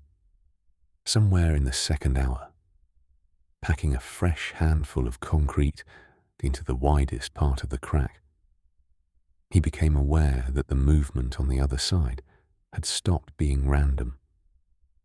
It wasn't approaching the gap anymore, the way it had those first 60 or 70 minutes. It had settled instead into something closer to stillness, centered directly behind the section he was working on, as though it had stopped testing the opening and started simply watching him close it.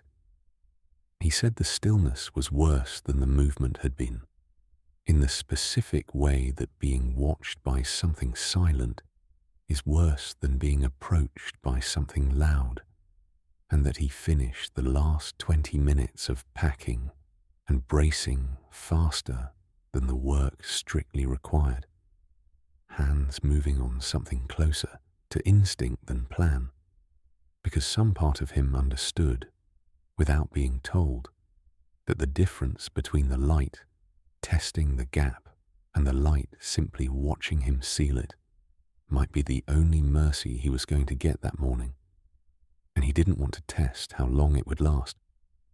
The concrete held. By late morning, the crack was packed, braced, and as far as Danny could tell, with no formal way to test it, sealed as well as an untrained man with a wheelbarrow and a headlamp could manage. He counted the stones one final time before he left. Still 12. He did not touch them. He was off the mountain, per Earl's instruction, a little after 2 in the afternoon, having radioed Sheila a version of events that left out the crack repair entirely and simply reported a storm-related soil slump near the closure area requiring further assessment.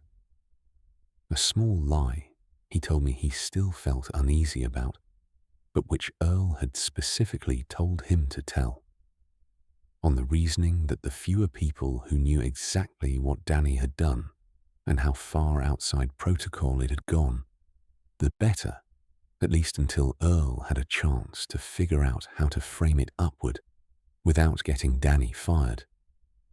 Or worse, reassigned somewhere the district would find it easier to quietly let the whole incident drop. The drive down from the gate that afternoon was, Danny said, one of the strangest hours of his life for reasons that had nothing to do with fear directly, more an overwhelming, disorienting ordinariness that felt wrong after what he'd just spent the morning doing. The gravel road ran past a pair of kids on bicycles near the county line, past a woman mowing her lawn, past a diner with its lunch special, still chalked on a sandwich board out front. All of it going on exactly as it always did, utterly unaware that 600 yards up a mountain, a man had spent the morning packing concrete into a crack, while something on the other side watched him do it.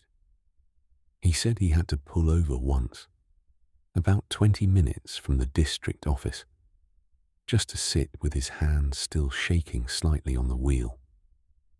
Not from panic exactly, more a kind of static discharge his body needed a minute to work through before it trusted itself to keep driving. Danny spent that night in the bunkhouse at the main district office instead of at Station 9, on Earl's insistence and Sheila's grudging, unexplained approval once Earl talked to her privately, out of Danny's hearing, for almost 20 minutes. The bunkhouse was empty that week, except for him. The other seasonals scattered across their own stations. And he said lying in a bunk that wasn't his own, in a building with other people's coats still hanging by the door and other people's mugs still drying by the sink, gave him an unexpected comfort.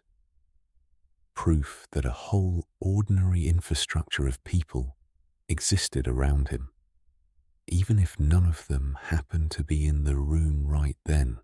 Earl stopped by around 7 with a sack of fast food neither of them really wanted, and sat with him for an hour, mostly in silence, occasionally trading a line or two about nothing important.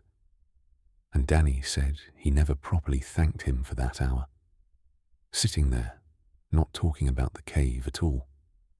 And he wished, looking back, that he had. He didn't sleep much even there.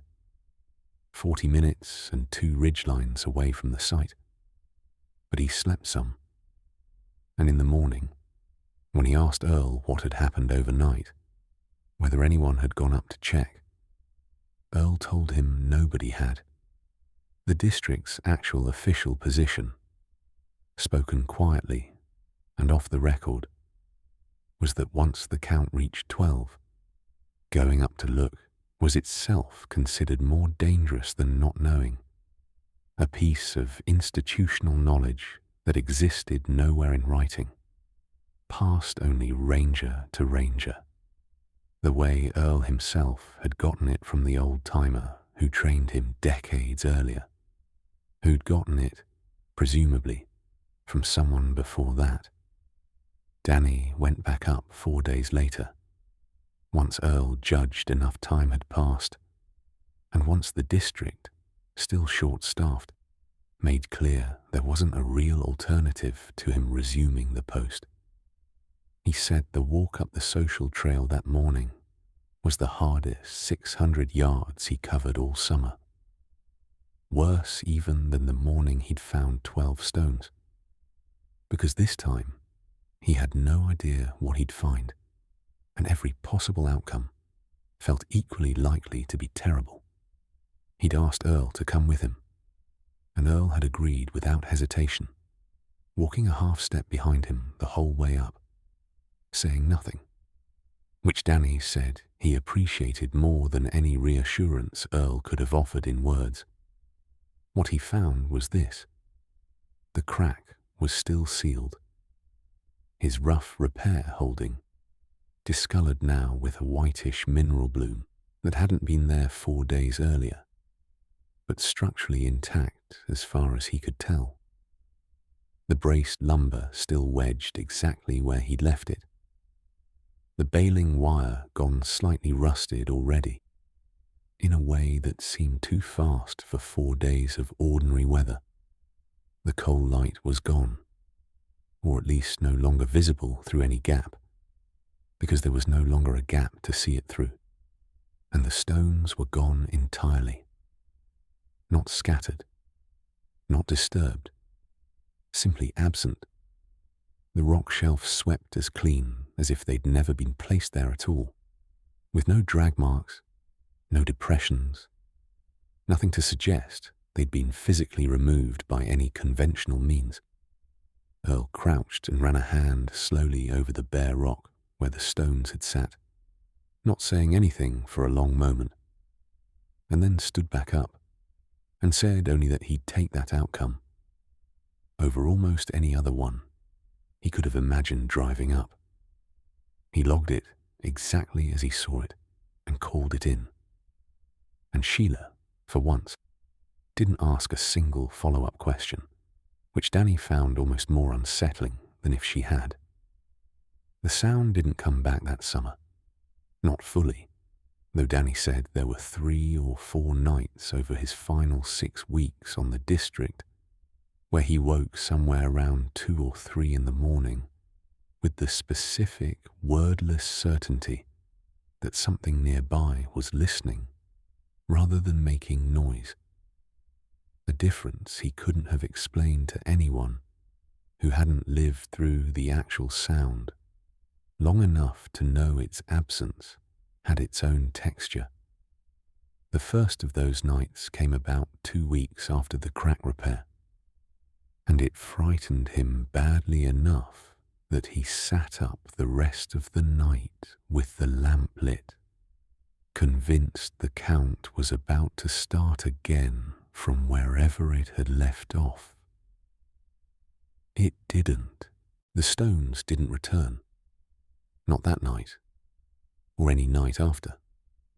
And by the 3rd occurrence, he'd developed something closer to a routine for handling it. A set of small, deliberate actions that gave his hands something to do while his mind waited out the feeling. Check both doors. Stoke whatever was left of the stove. Sit with a book open in his lap, whether or not he actually read any of it, and wait. On each of those nights, he did the same thing. And each time, by the time grey light started coming through the east-facing window, the feeling had eased enough that he could sleep an hour or 2 before his alarm, and he'd go up the following morning to find the seal exactly as it should be. No stones, no crack, no light. He never fully relaxed again at Station 9. Not the way he had during those first 3 boring weeks in June. And he told me that was its own kind of loss.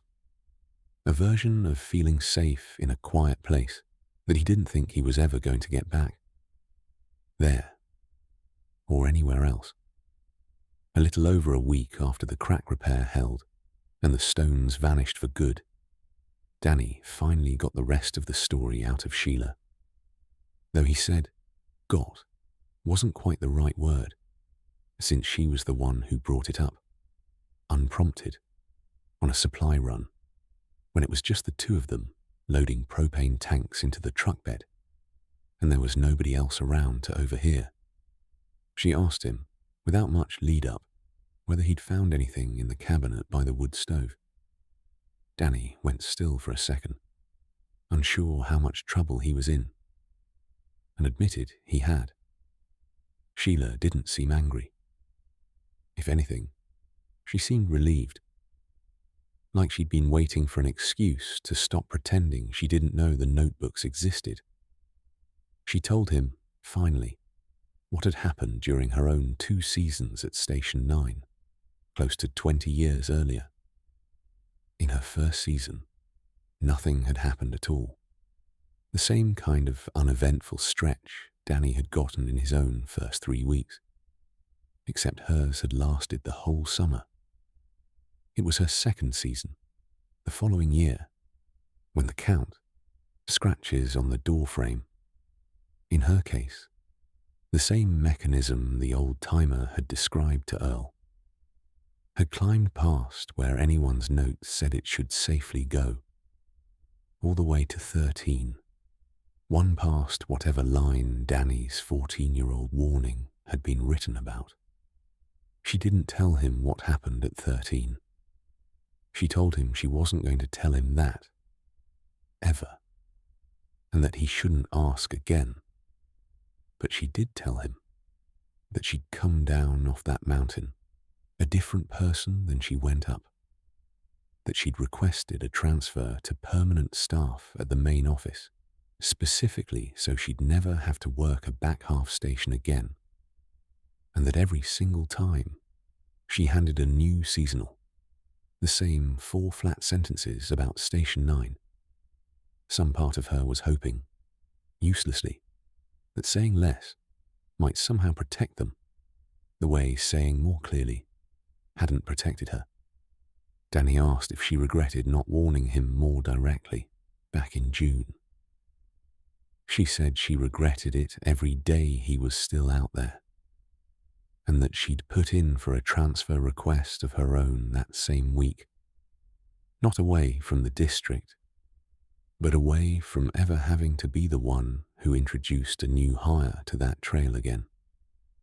Danny didn't press further. He said something in the way she'd said 13, told him that was the last piece of the story he was ever going to get from her.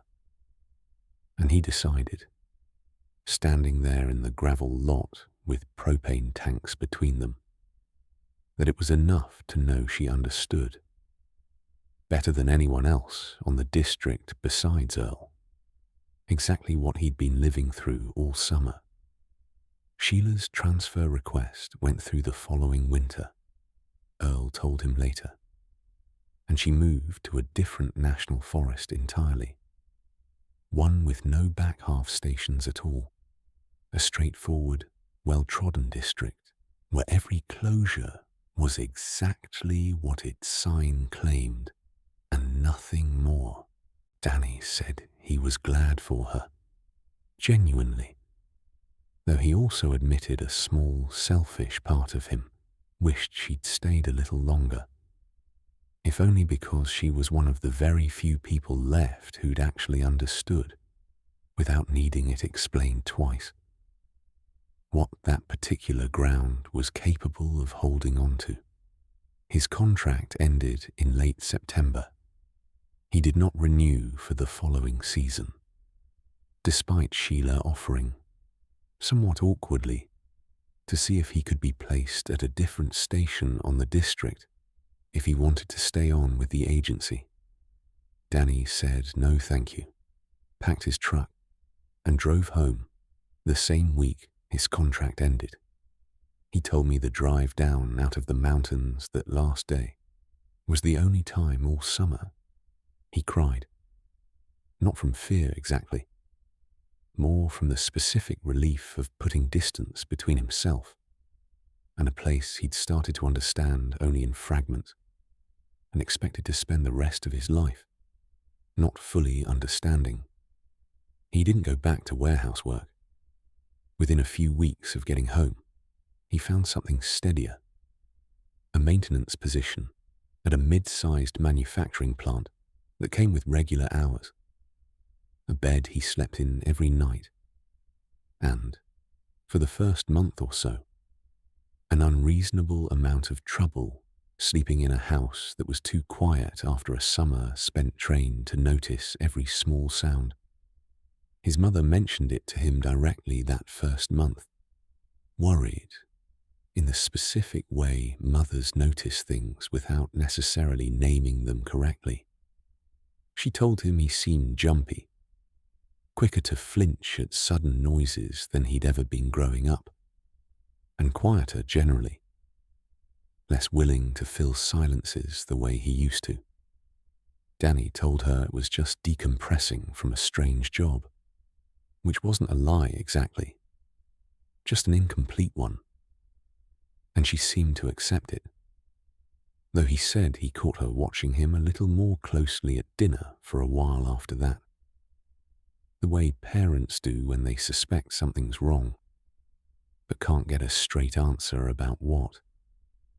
He told me that for a stretch that fall, the ordinary silence of a suburban night, no traffic, no neighbors, nothing, put him on edge in a way it never had before he left for the mountains, and that it took him embarrassingly long to realize the problem wasn't the silence itself, but what silence had come to mean to him at Station 9, where quiet was never simply the absence of sound, but the specific held-breath quiet that came right before something changed. The dreams took longer to fade than the trouble sleeping did. For most of that first year afterward, maybe twice a month, he had some version of the same one, standing on the rock shelf at Station 9 in full dark, headlamp beam fixed on the seal, watching the stone count climb past 12 while he stood frozen, unable to make himself run, unable to look away. The number always different but always visibly wrong. 13, 20, 100, arranged in patterns that made no sense on waking but felt, in the dream itself, like they were building towards something he was about to understand a half second before he always woke up instead. He never got to the half second. He told me some nights he almost wished the dream would just let him get there once, if only to know. And other nights, he was deeply, physically grateful it never had. He still has trouble, he said, with concrete. Not all concrete. He can walk across a parking lot or a sidewalk without a second thought. But poured concrete against natural rock specifically, the particular grey-white texture of an old structural seal, catches his attention every time he sees it now. At a highway retaining wall, at an old mine entrance glimpsed off a back road, at a culvert head wall on some unrelated hiking trail, he took a few years later and immediately turned around on, to his hiking partner's confusion, without ever explaining why. He told me he doesn't examine those structures closely when it happens. He just notices them, feels something tighten briefly in his chest, and moves on. The way you'd flinch at a sound that resembles one you used to be afraid of even after you've confirmed. This time, it isn't the same sound at all. He and Miles stayed in touch loosely for a couple of years afterward, mostly a text exchange every few months. And once, over the phone, Danny finally asked him directly what had actually happened at Station 6 that made him quit with 2 days' notice and a single vague line on his exit paperwork.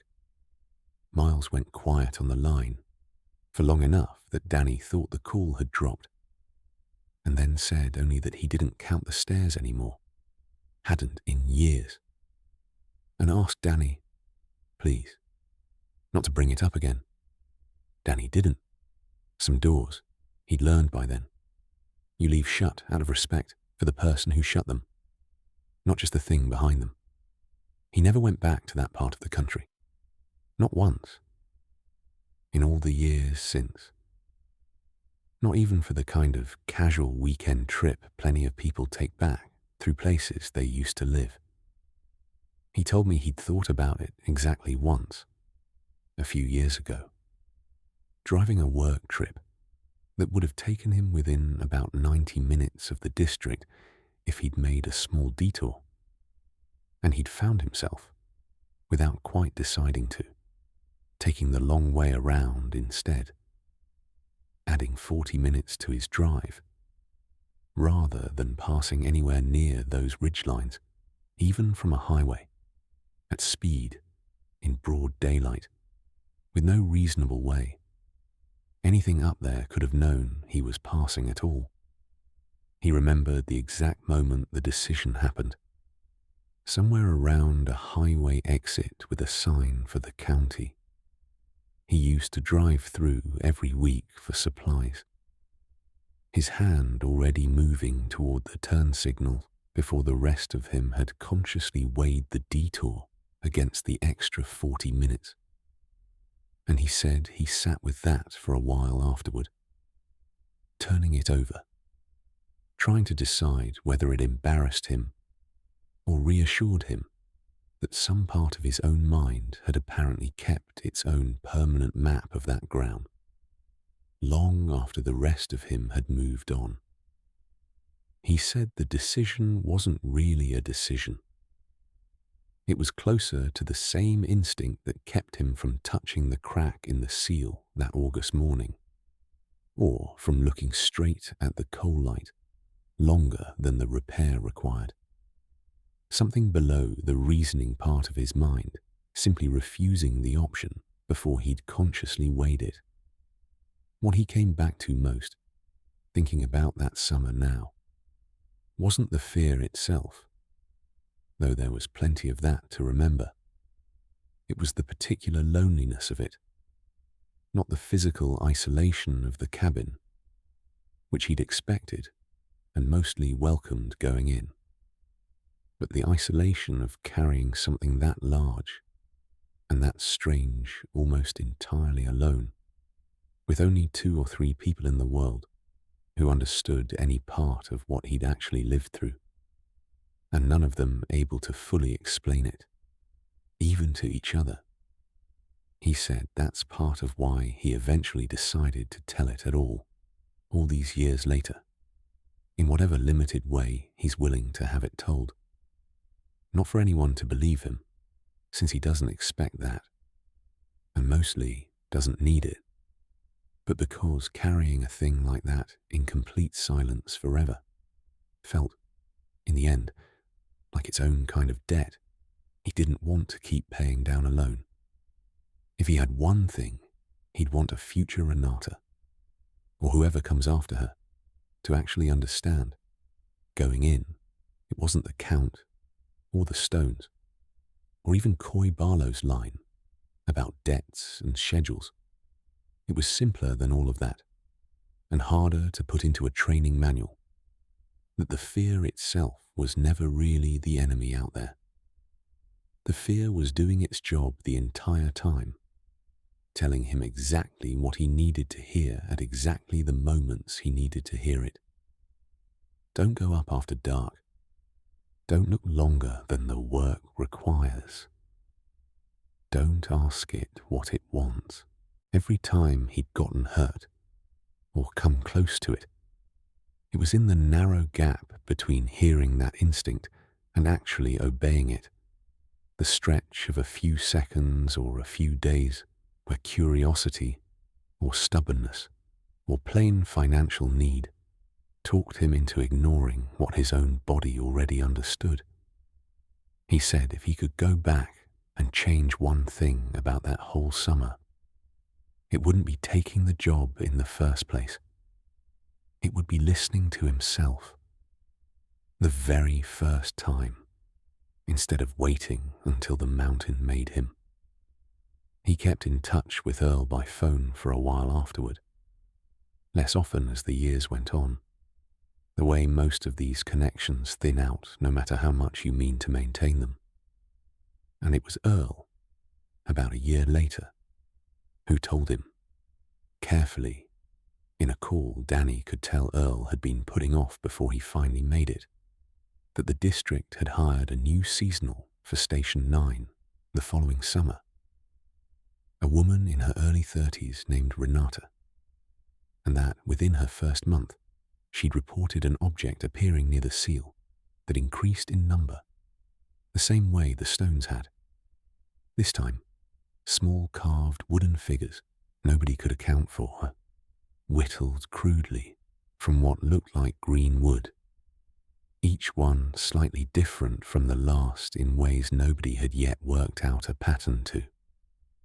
Earl told Danny he'd done what he could differently this time. He'd made sure Renata got the private notebooks within her first 2 weeks, rather than leaving her to stumble onto them the way Danny had.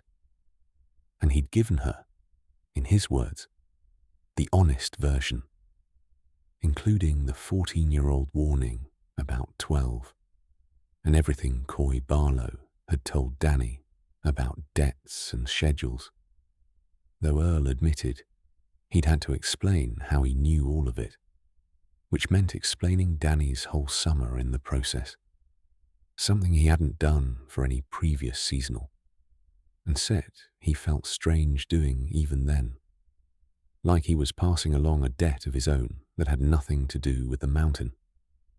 Danny asked if the new count had reached 12 yet. Earl said not yet. Last he'd heard, Renata was keeping to the discipline better than Danny had at her age. In Earl's telling, she hadn't gone up after dark once, hadn't pushed past what she was told, was logging everything with a precision Earl said reminded him a little of Sheila's own early seasons. But the season wasn't over, and Earl said that sentence in a way that made clear he understood exactly how little comfort it actually offered to either of them, and how little any of them, even now, actually understood about what waiting out a season safely really required, beyond discipline, beyond the notebooks, beyond every warning that had ever been passed hand to hand down that particular line of people. Some things, Earl said, near the end of that last real call, you can prepare somebody for as thoroughly as anyone's ever managed, and it still comes down, in the end, to whether the ground decides that particular year to let them alone. If you're new here, this is what the graveyard log does. The stories people don't want their names attached to. The ones with just enough of a paper trail to make you wonder, and not quite enough to prove anything. If you've ever worked somewhere with a rule nobody would explain to you, a boundary you weren't supposed to cross and didn't fully understand why, I'd like to hear about it in the comments. I read every one. And if this story got under your skin the way it got under mine putting it together, do me a favor and subscribe before you go. There are more of these waiting, and some of them, like this one, are still counting.